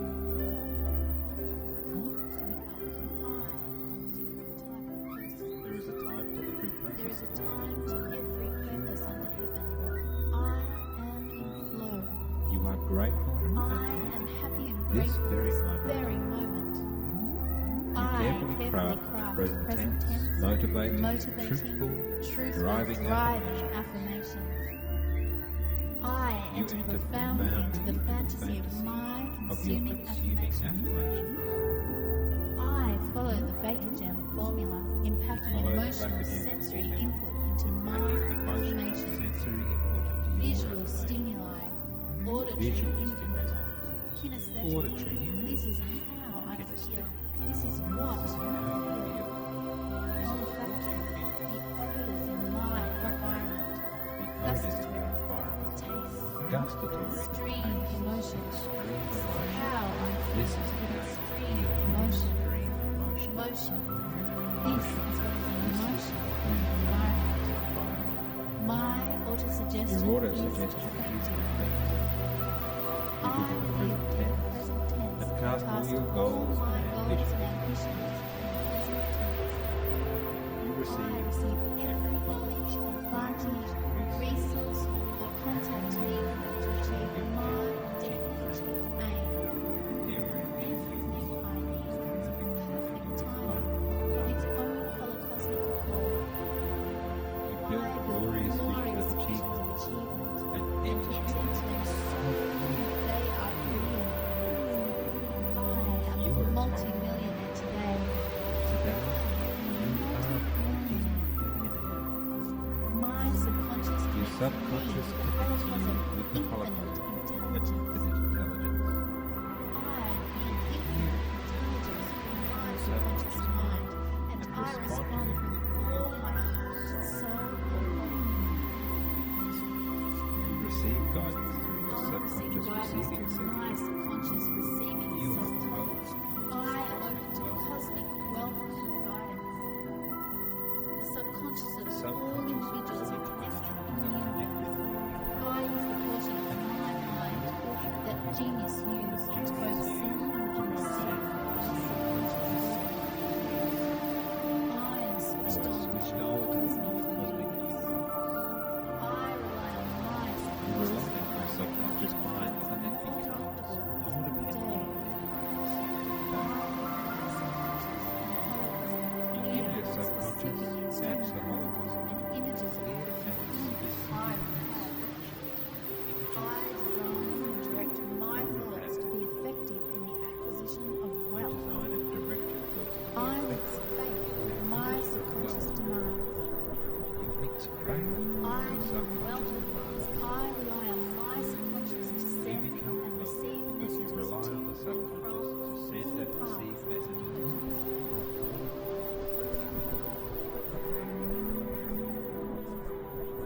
I program my subconscious mind Positive visualization. I You know know how to how reach to your reach my subconscious mind, subconscious mind and you do. You are aware of the the subtle talk of my subconscious mind. always I can always trust my inner guidance. you are exceptional, I am and it is exceptional. broadcast And it to is every broadcast sentient to being on every the planet. sentient being. The world already becomes The world becomes There is a time to every There is a time to every purpose of life. I am flowing. You are grateful I am happy and This grateful very this moment. very moment. You I carefully craft present tense, motivating, truthful, driving affirmation. I You enter enter profoundly into the fantasy of my consuming affirmation. I follow the Baker-Jam formula, impacting Follow the emotional Baker-Jam sensory formula, input into my Packing emotional affirmation. sensory input into your Visual life. stimuli, auditory Visual input, kinesthetic. Auditory. This is how I feel. This is what This is I how you feel. feel. This is what Olfactory, you feel. the odors in my environment. Gustatory, taste, Gusty. stream of emotions.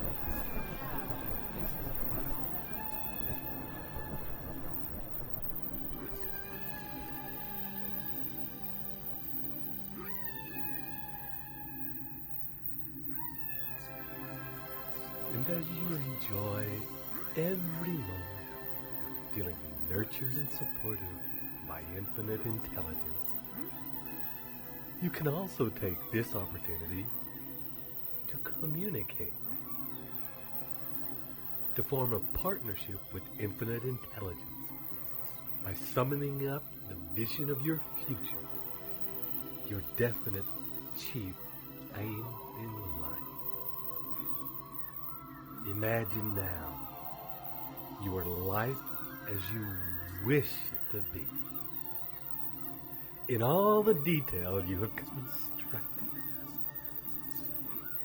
bringing it into your awareness now in vivid and vibrant detail. And with the same feeling and emotion with which you remember what happened yesterday, remember now the feeling of having that life. How do you feel having this amazing life? How does your body feel? How great are your relationships? How does your bank account look? And your other sources of income? How much free time do you have to fill with whatever your heart desires?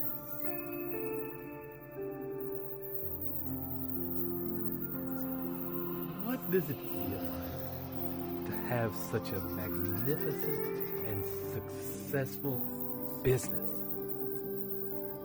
Such solid investment.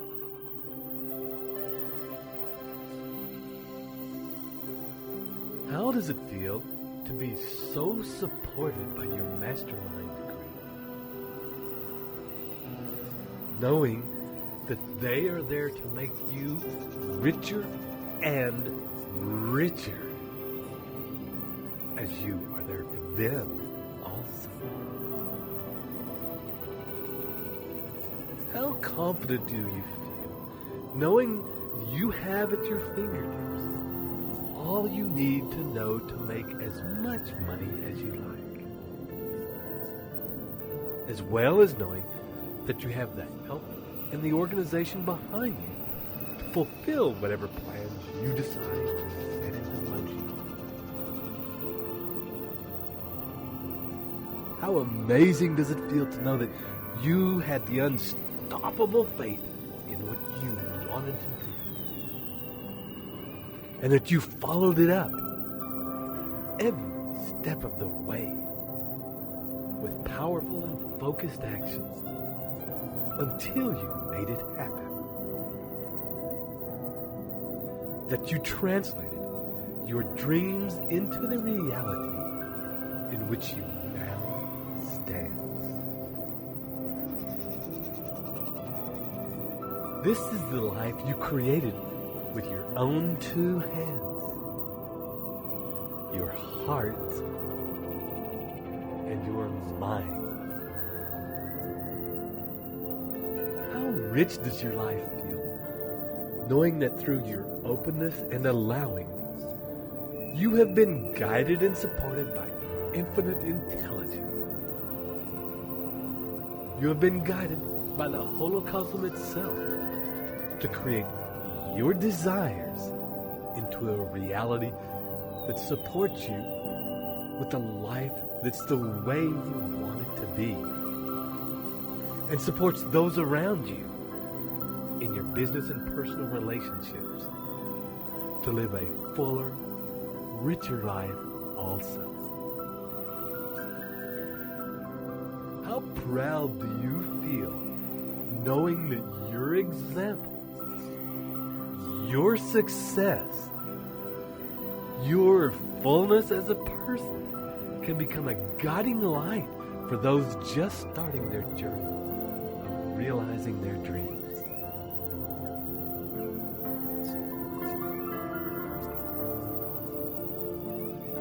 And as you drift in that place of communion with infinite intelligence and feel the nurture, support, and acceptance there for you,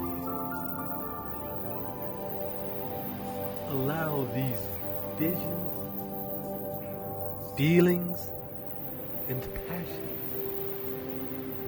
to pulse out like waves out into the universe,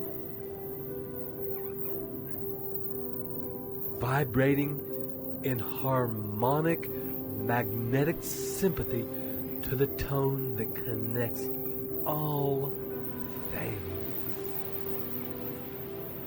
So that even now, those situations, circumstances, and ideas,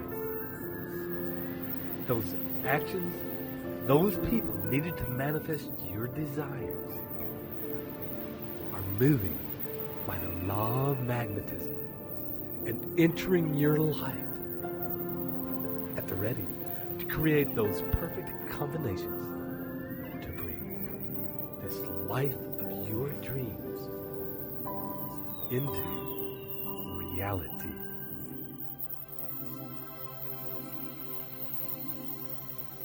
And for a few minutes, allow any thoughts, ideas, questions to flow out from you into infinite intelligence.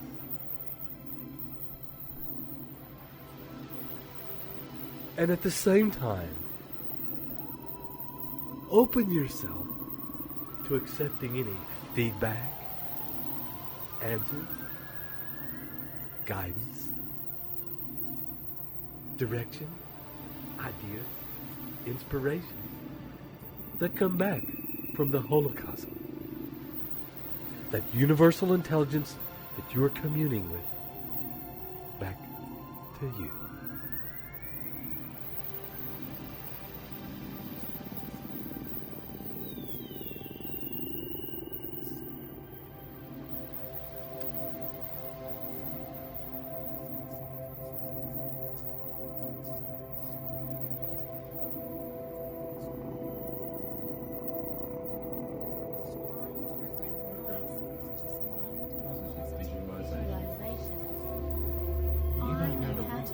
My subconscious mind, and I do it.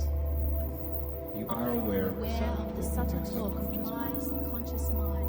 You can always I always trust my inner guidance. You are exceptional. I am exceptional. And it is broadcast to every sentient being on Earth. All the world can pick up that you are a different type of person. I am a different type of person. There is a time to every purpose. There is a time to every purpose under heaven. I am in flow. You are grateful. I am happy and this grateful very this moment. very moment. You carefully craft present tense, motivating, truthful, driving affirmations. I enter profoundly into the fantasy of my consuming affirmations.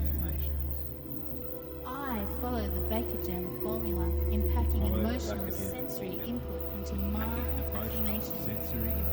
Visual stimuli, auditory input, kinesthetic. This is how I feel. This is what I feel. Olfactory, the odors in my environment.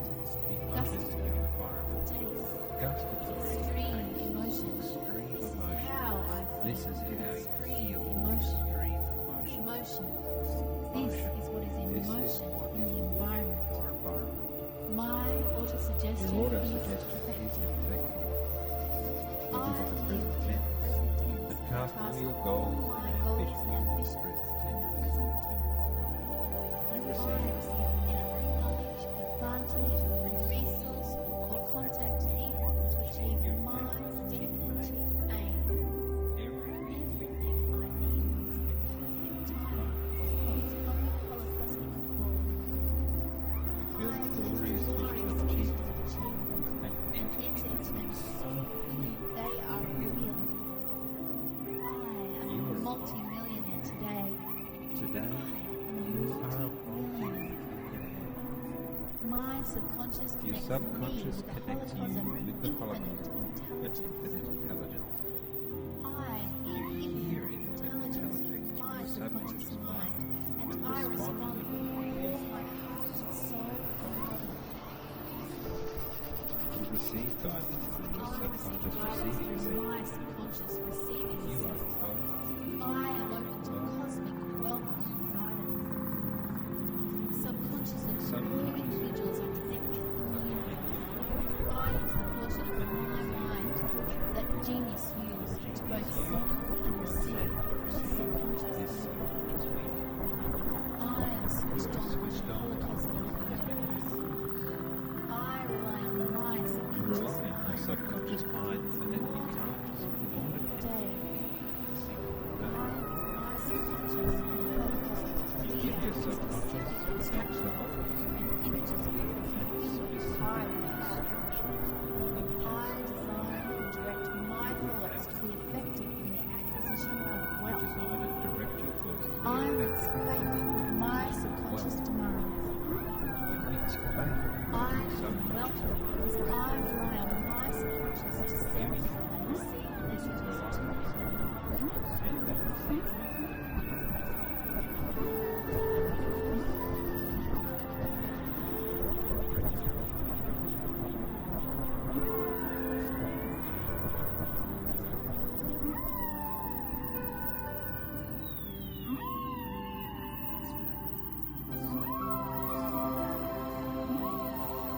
And on your next deep out breath, acknowledge the answers, ideas, and inspirations that you've shared with infinite intelligence in request from your subconscious, in your normal words, that you wish to leave the lines of communication open and be able to return here with ease. You can also request of your subconscious at this time that you quickly process information received and that you recognize with ease people, situations, and circumstances that opportunely appear in your life as they present themselves. And you take any and all appropriate action required to maximize the opportunities you have attracted.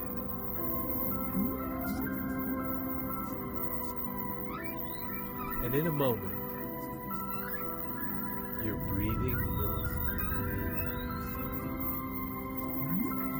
And each breath bring you back toward now and into your body now. Your consciousness and focus returning to this moment right now.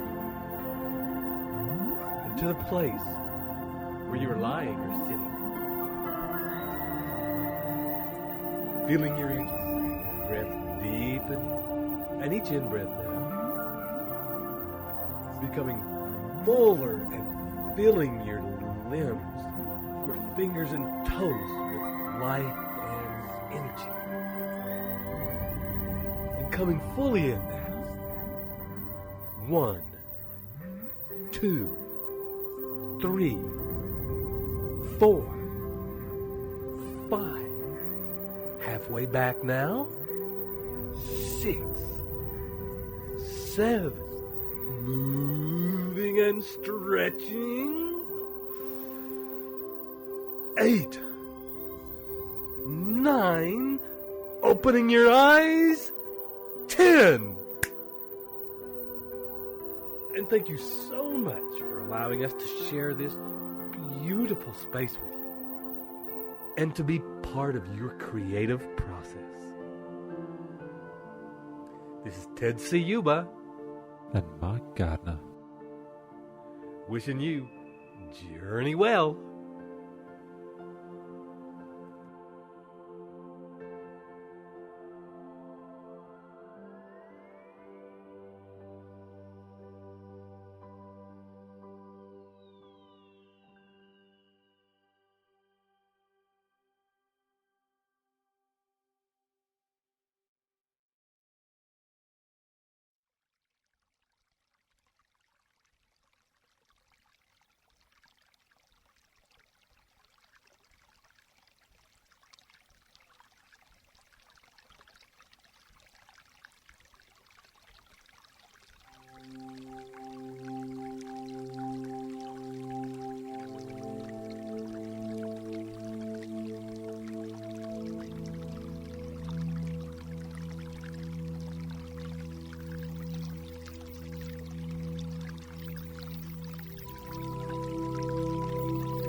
Welcome to your opportunity to use the power of your brain to develop and live the new Think and Grow Rich principles in your life.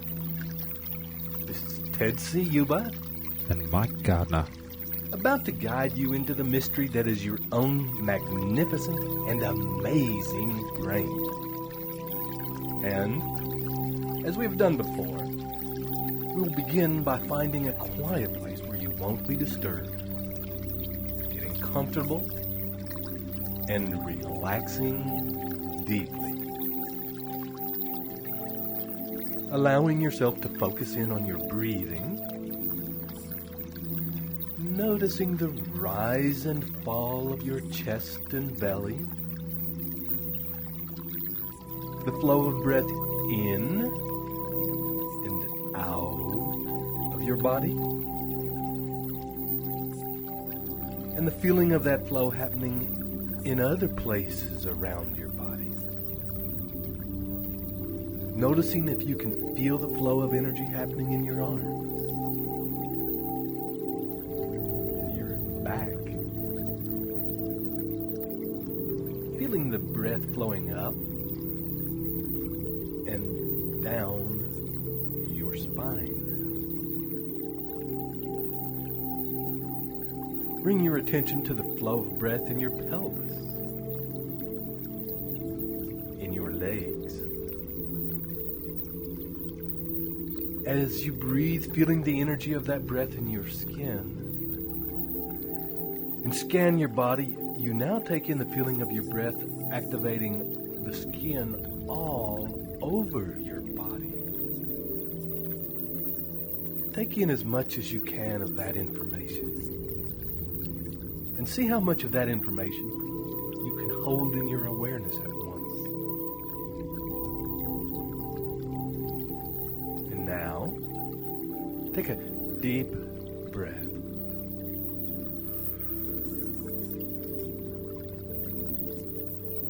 And on the out breath, allow your body to soften and relax. To melt from the inside. And now, see if you can take in a bit more information about the feeling of energy moving in your body. And another deep breath. And opening to still greater awareness. And on your next deep out breath, feel the edges of your skull, your brain space. And with your eyes closed and soft, notice any details you can about the brain and the skull that protects it. Is there a space? Or does it feel tight? Is it heavy? Or is it light? Clear? Or foggy? Notice if there is tension in your brain, or your brain is completely relaxed and ready to expand to the next level. And if there is any residual tension or cloudiness in your brain, imagine as you breathe that the tension is flowing out with each out breath like a dark cloud. And that with each in breath, light and clarity are flowing in like spring water and washing away any remaining darkness and tension, leaving your brain and brain space open and available for new information. And with your eyes closed now, look all around your brain space, exploring your skull from the inside and the brain within it from the inside. Take your eyes in a horizontal circular action, exploring the equator of your brain in a 360-degree circle around the middle from the inside. First, with your eyes going counterclockwise around your brain. Then after a few turns, reversing and going clockwise.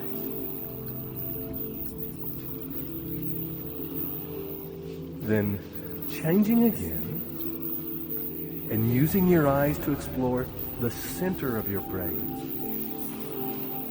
That crevice that separates the two halves of your brain, running from between your eyebrows, over the top of your head, to the center of the back of your head, where the spine and spinal cord meet your brain. Explore back and forth over that line with your eyes, noticing the corpus callosum, that bridge that connects the left hemisphere and the right hemisphere. And wherever your eyes and your awareness focus, more life enters. And your brain, being electrical in nature, more charge and more energy enters. And your brain, being tuned, is a very powerful thing. So take a few minutes to explore every part of your brain that you can, noting as you do that whatever part of your brain you focus on becomes more active, more alive, lighting up like sparkling city lights from the air as your focus moves over and through them. And notice that this effect can happen even more so when your focus is combined with your breath. Breathing light into your brain to activate different parts.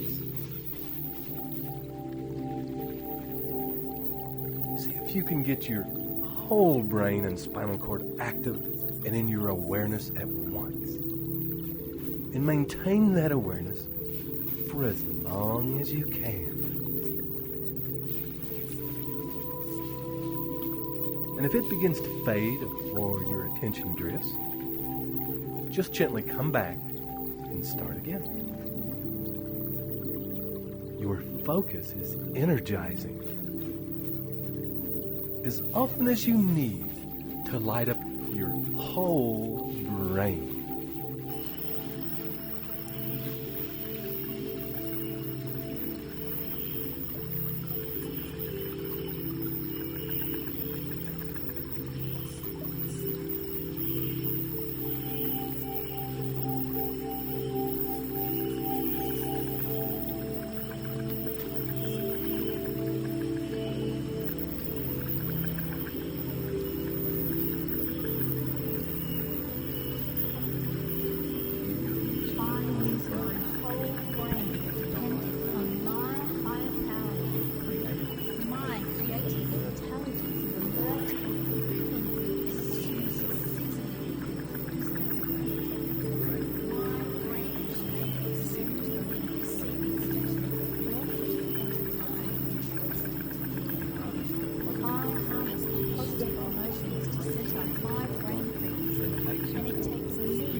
today a successful person, living prosperous,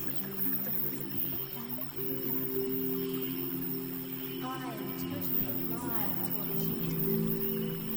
Great forces are intangible. I have intensity of emotion to my intended outcome, plus the faith I do achieve my definite aim in life. The subconscious domains are associated with the brain. I encourage my brain.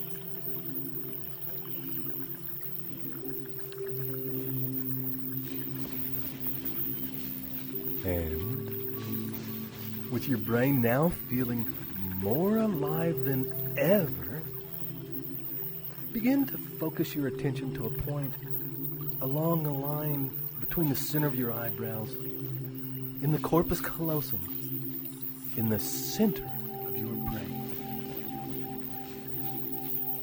Turning your eyes toward that midpoint, that specific point, the center of your brain.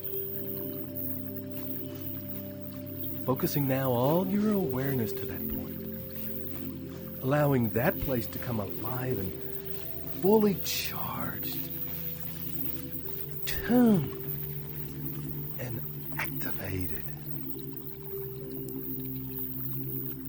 And as it does, using your in-breath to expand the rapidly increasing energy there. This is a holomagic place.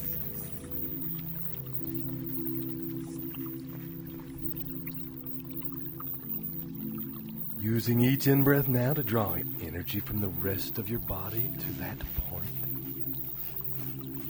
Drawing up your spine, your sexually charged energy, up to that central point of focus in your brain. Feeling it, charging it, enlivening it, opening that part of your brain to a communion with infinite intelligence.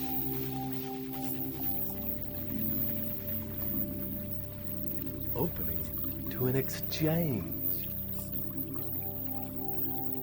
where your desire for certain experiences and ideas is answered by infinite intelligence.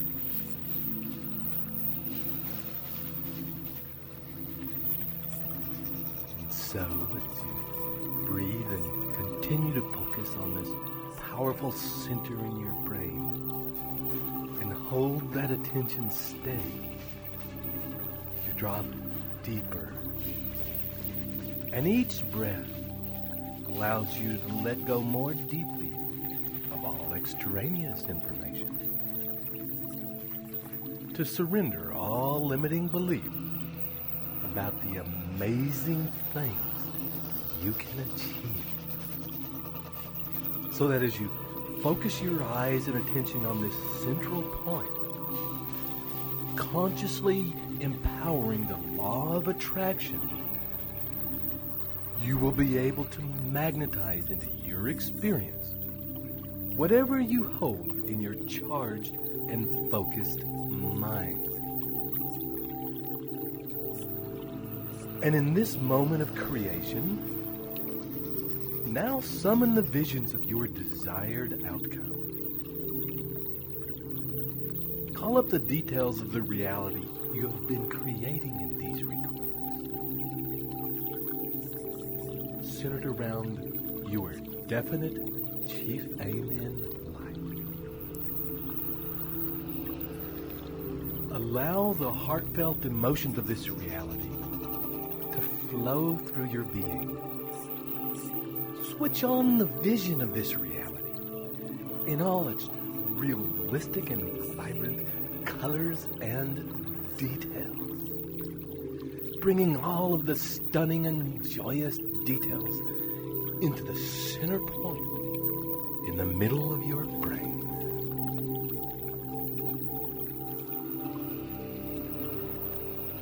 Hold it there.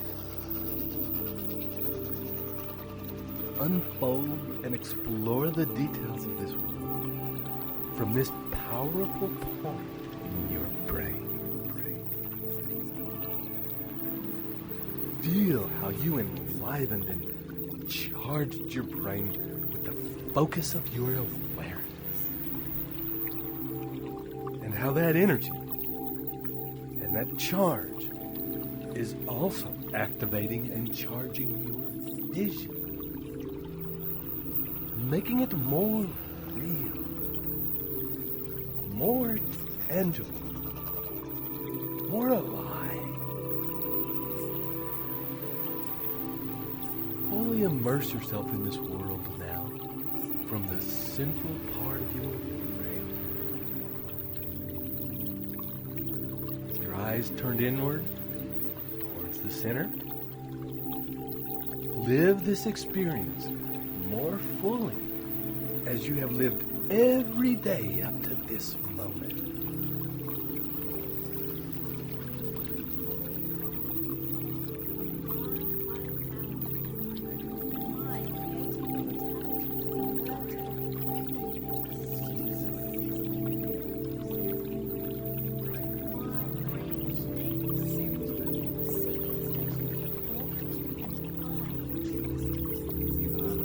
I harness positive emotions to set up my brain frequency, and it takes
As you continue now to breathe easily and deeply, your energy and attention remains focused in the center of your brain. And on the next deep out breath, you can release your visions and projections of your chief purpose in life into the hands of the universe with confidence. And as you simply allow the center of your brain to be clear. And now, when you are ready, invite into your mind, into that central space in your brain, two people who are in your life right now, who you trust fully, who you believe to be able to work with you to achieve your goals, who you believe you can learn from to do this, and who will be willing and able to spend time with you to realize your dreams. Because they will benefit too. Invite these two people into your mind. Summon the essence, their essential nature, into your mind from out of the infinite universe. The holocosm that connects us all. All you need do is ask. There is an unseen part of them that is connected to you as to all things.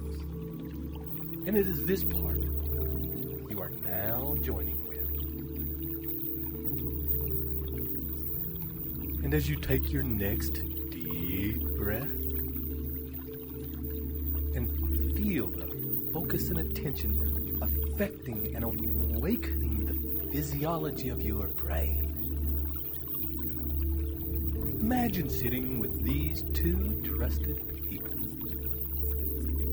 and for a time, breathing as one. And as you conspire, that is, to breathe together,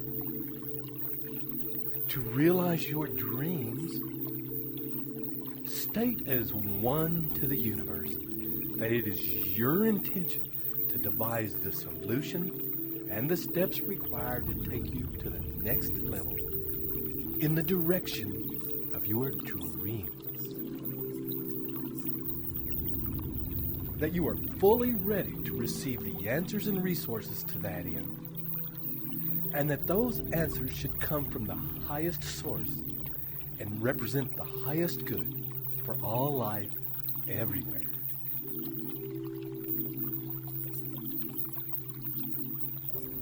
And as you state that as one to the universe, imagine in your mind a discussion of ideas between the three of you. A mastermind. Ideas that will take you from where you are now to the next step, to the next level, to where you want to go.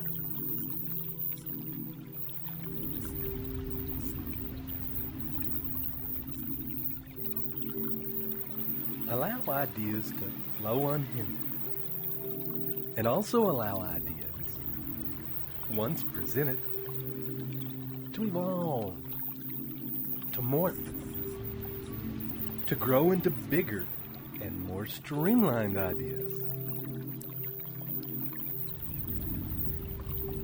At this time, don't disregard any thought that passes through.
the insights, the guidance,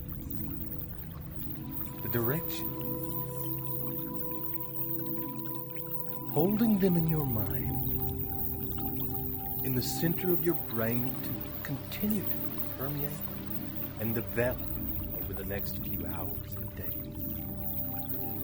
Until such a time as a plan becomes crystal clear and the people and resources you need appear, and a plan of action can be put into place, activated, and sustained.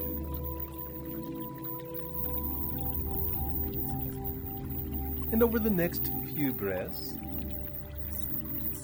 begin now to come up from this deep place you've been in. Release your attention from that central point of your brain. And allow your consciousness now to expand to notice your whole being. Wiggling your fingers and your toes now. Perhaps move a slight bit in your arms and legs. And coming back in. 1, 2, 3. Feeling more here than ever. 4. Acutely aware of this moment. And this moment, 5. Opening your eyes. And as you enjoy full waking consciousness, make your first plan of action to have an actual discussion, if you can, with the two people with whom you experience the mastermind, your discussion of ideas. And follow up on any ideas that become ripe as a result of that mastermind, or ripen over the next few days. Your brain is now fully activated to be the ultimate tool to you in achieving the life of your dreams. This is Ted Ciuba and Mike Gardner, wishing you live up to your true worth and journey well.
Welcome, friend, to this final recording designed to instill the new Think and Grow Rich mindset into the depths and workings of your mind and to activate those behaviors in your life.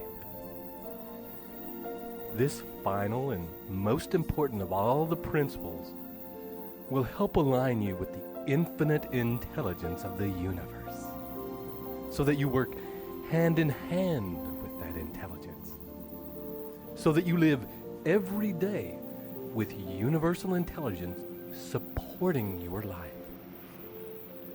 This is the nature of your creative genius, and a thing that will, with practice, allow you to rise above normal everyday thoughts and actions and inspire you to think and act out of your own greatness and magnificence so that you can reap the rich rewards that result from that.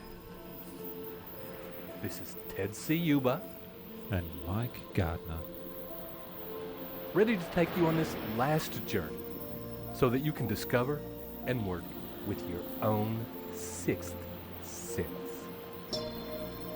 So, take a moment and let's get started. And we will presume you are already in a quiet place and resting comfortably, allowing, with each breath, your body to relax and soften. And, as we've done before, you will remember this feeling as you scan the edges of your body, searching for a place that is most relaxed.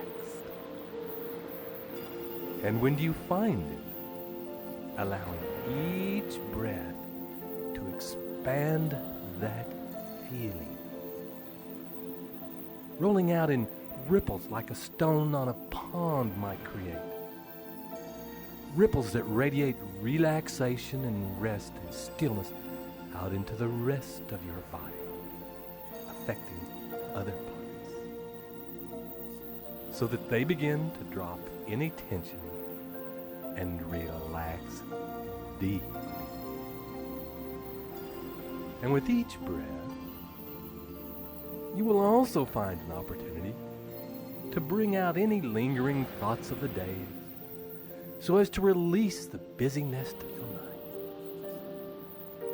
And imagine your brain and your brain space expanding and expanding and creating a feeling of lightness and space. And continue to breathe out any extraneous noise from your mind until it feels clear and light. Imagine for a moment, if you will, your mind is a dark room that has been locked for a long time. And now, as you unlock the door and walk in, you are able to bring more life into it. Visualize opening all the windows and letting the breeze blow through. Uncover all the furniture. Sweep away all the accumulated dust. Clean the windows.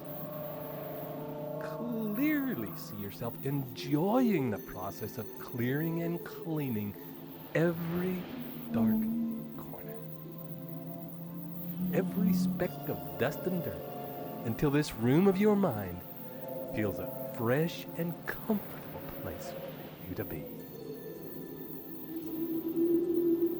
Spend time getting it to feel like a place you want to spend your time in. And when you feel finished, find yourself a great big comfortable armchair.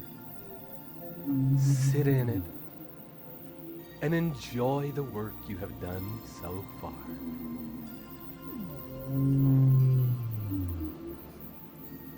And after a time, gently getting more and more comfortable in that chair and closing your eyes.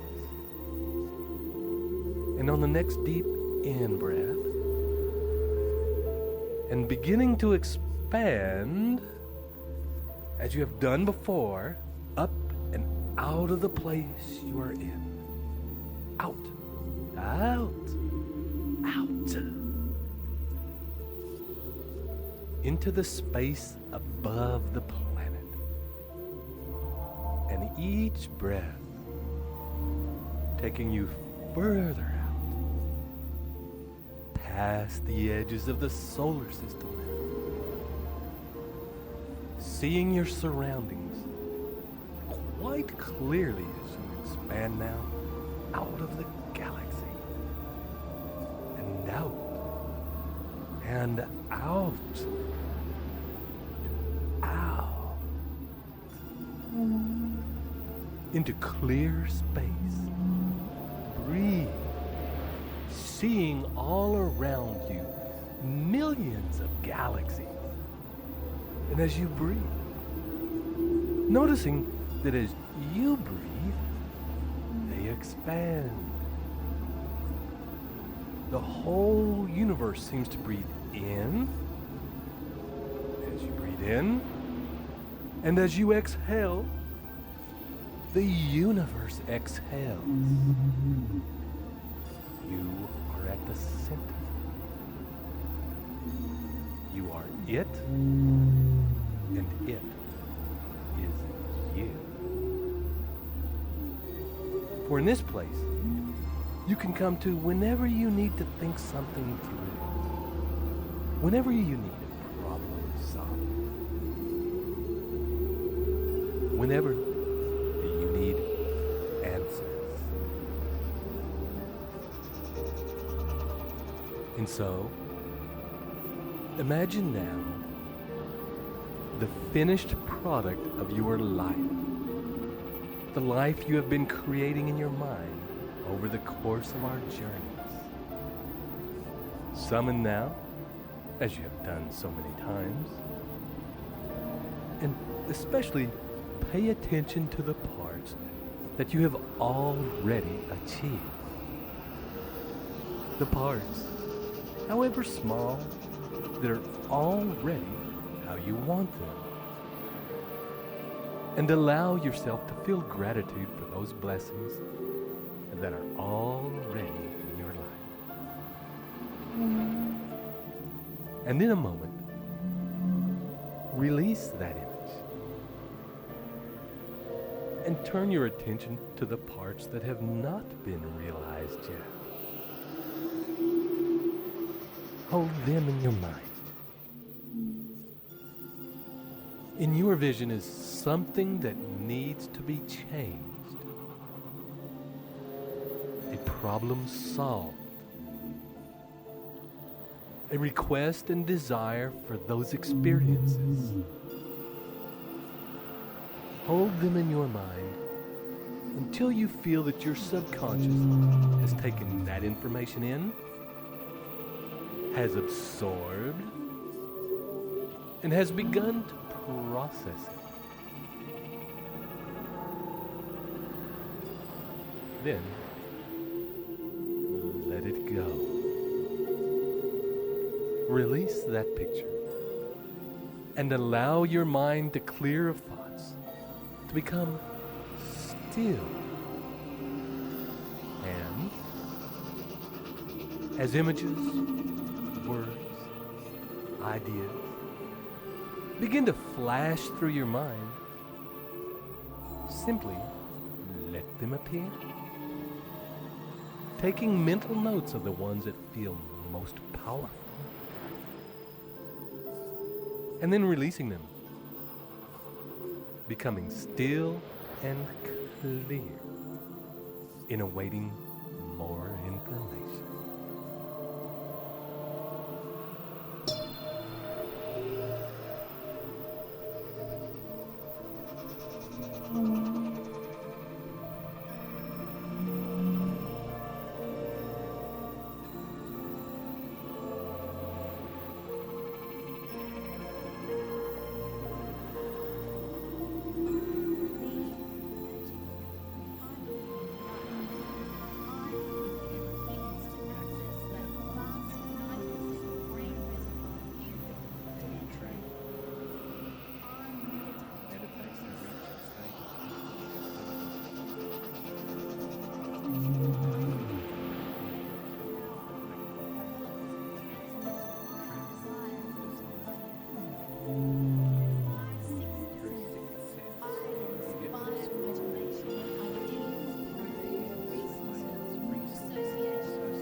Your conscious thoughts make connections, grow into results.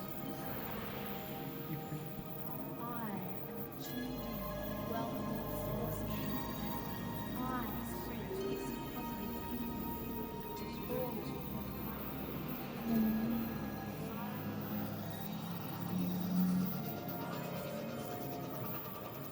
I celebrate life so I am in the earth. I achieve the health I desire because I am connected to health.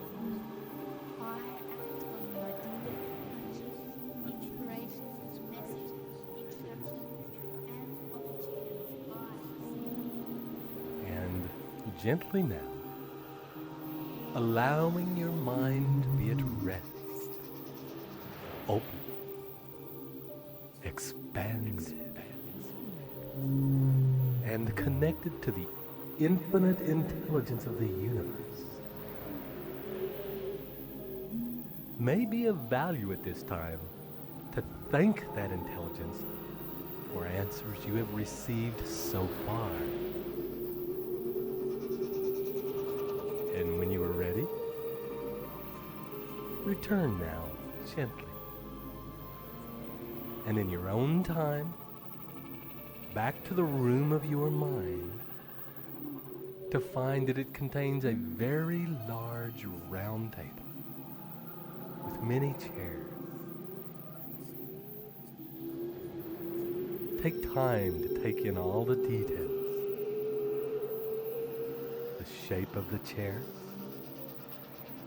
the feel of the table, the color, the material of which it's made. And amongst the places at the table, seat yourself now in the one that feels best to you. When you are fully seated at this table in this room of your mind, clean and light-filled through your efforts, and with your next deep breath, begin to invite into the room gently, and to a seat at the table, people whom you admire, people whose life, skills, personality, passion, and wisdom you personally wish to emulate. One by one, as you decide and invite, these people enter and take an appropriate seat, making themselves, by the timeless medium of the stuff of the universe, available to you, so you can model the things you wish to become.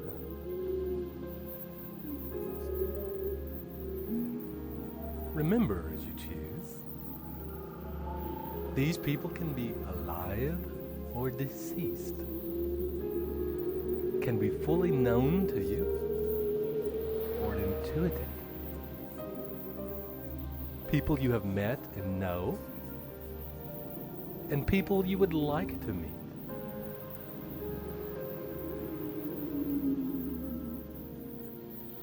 You can choose as many people as you like, but at this time, limit your choices to 12 or less.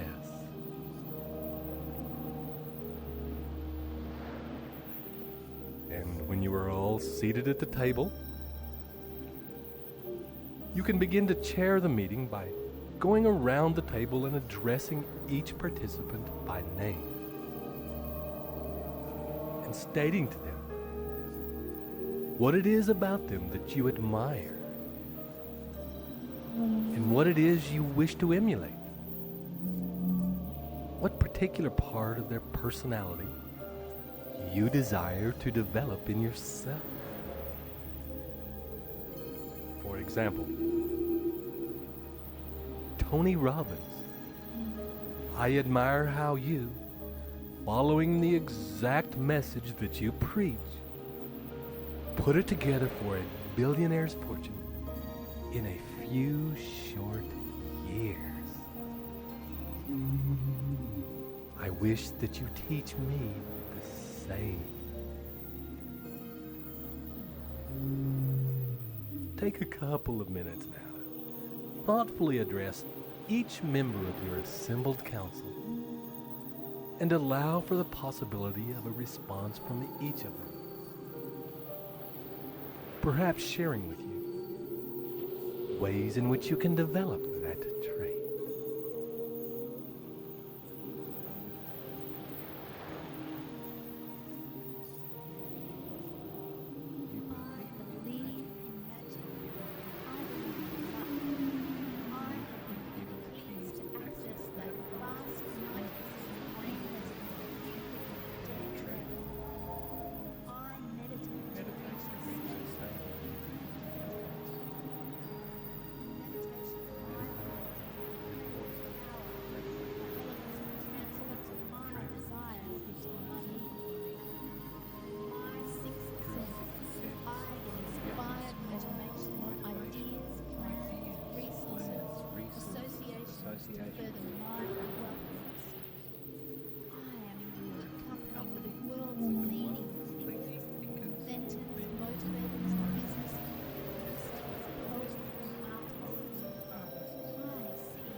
Good.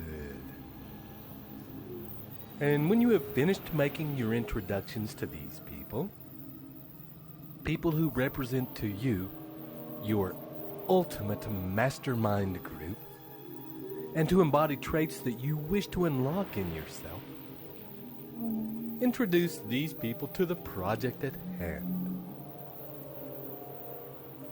Visualize and project the goals you have been creating with the help of these recordings.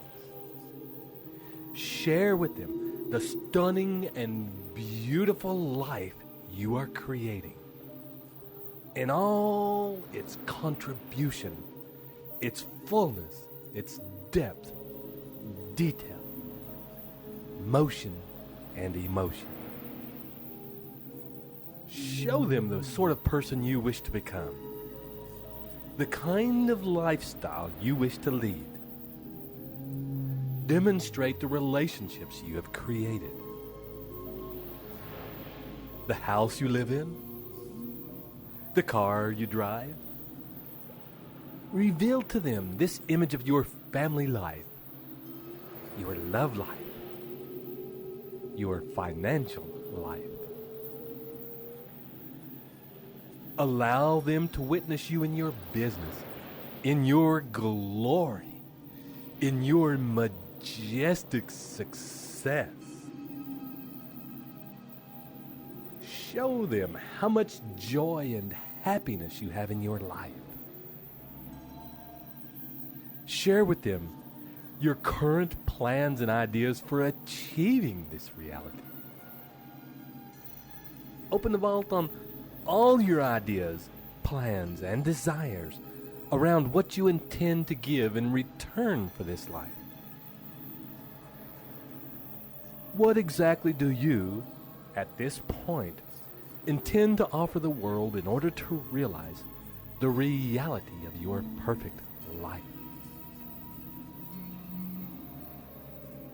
And as you are doing your part, setting the agenda, thinking it through, laying actual plans for your holo magic mastermind to see, allow now the space for it to develop further, for it to refine, for it to mushroom and grow, for feedback, ideas, and thoughts to filter down from your partners,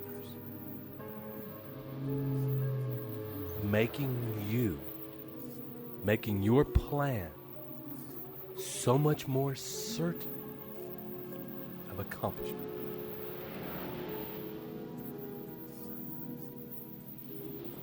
And as you hold this vision,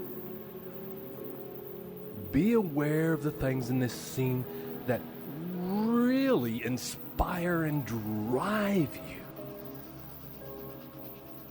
and those that actually don't have much excitement for you at all.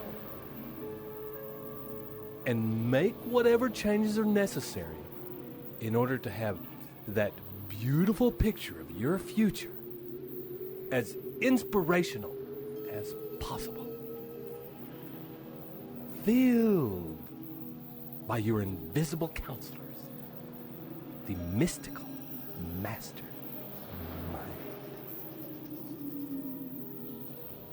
And when you have finished in a sharing of visions and ideas and taken a deep breath, releasing those visions to the universe and into the minds of your round table members,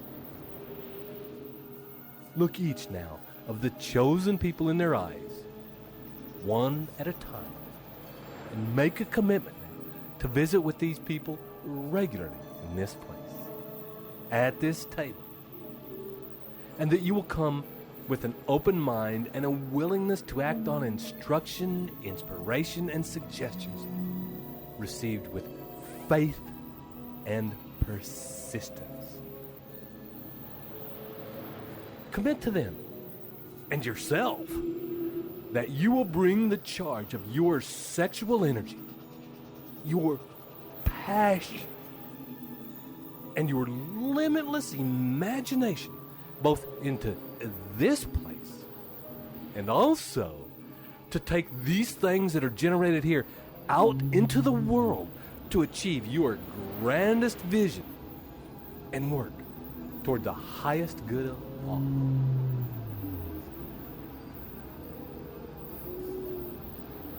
And when you have made that commitment to them, to yourself, and to the universe, take a deep breath. Relax. And smile. Because you now have access to all the tools you need to live your dreams. You now have, in your consciousness, the master key to achieving whatever it is you want to achieve. To unlock the door to life's bountiful riches. You are well on your way, and infinite intelligence is already manifesting the situations and circumstances to bring that reality to you. Through the law of attraction, you work in partnership with you, with the universe, to create that reality. And with each breath now, as you are coming into full waking consciousness, is the knowledge that with each step you take using your principles and your dreams, the glory of your grandest vision is crystallizing into tangible form right before your eyes. One, coming up. 2, 3, coming up. 4, 5. Fully awake now. Come into this moment and this place and begin to live up to your highest in the highest of all. The reward is worthy of your effort. This is Ted Ciuba and Mike Gardner, wishing you live your greatness and journey well. Journey well.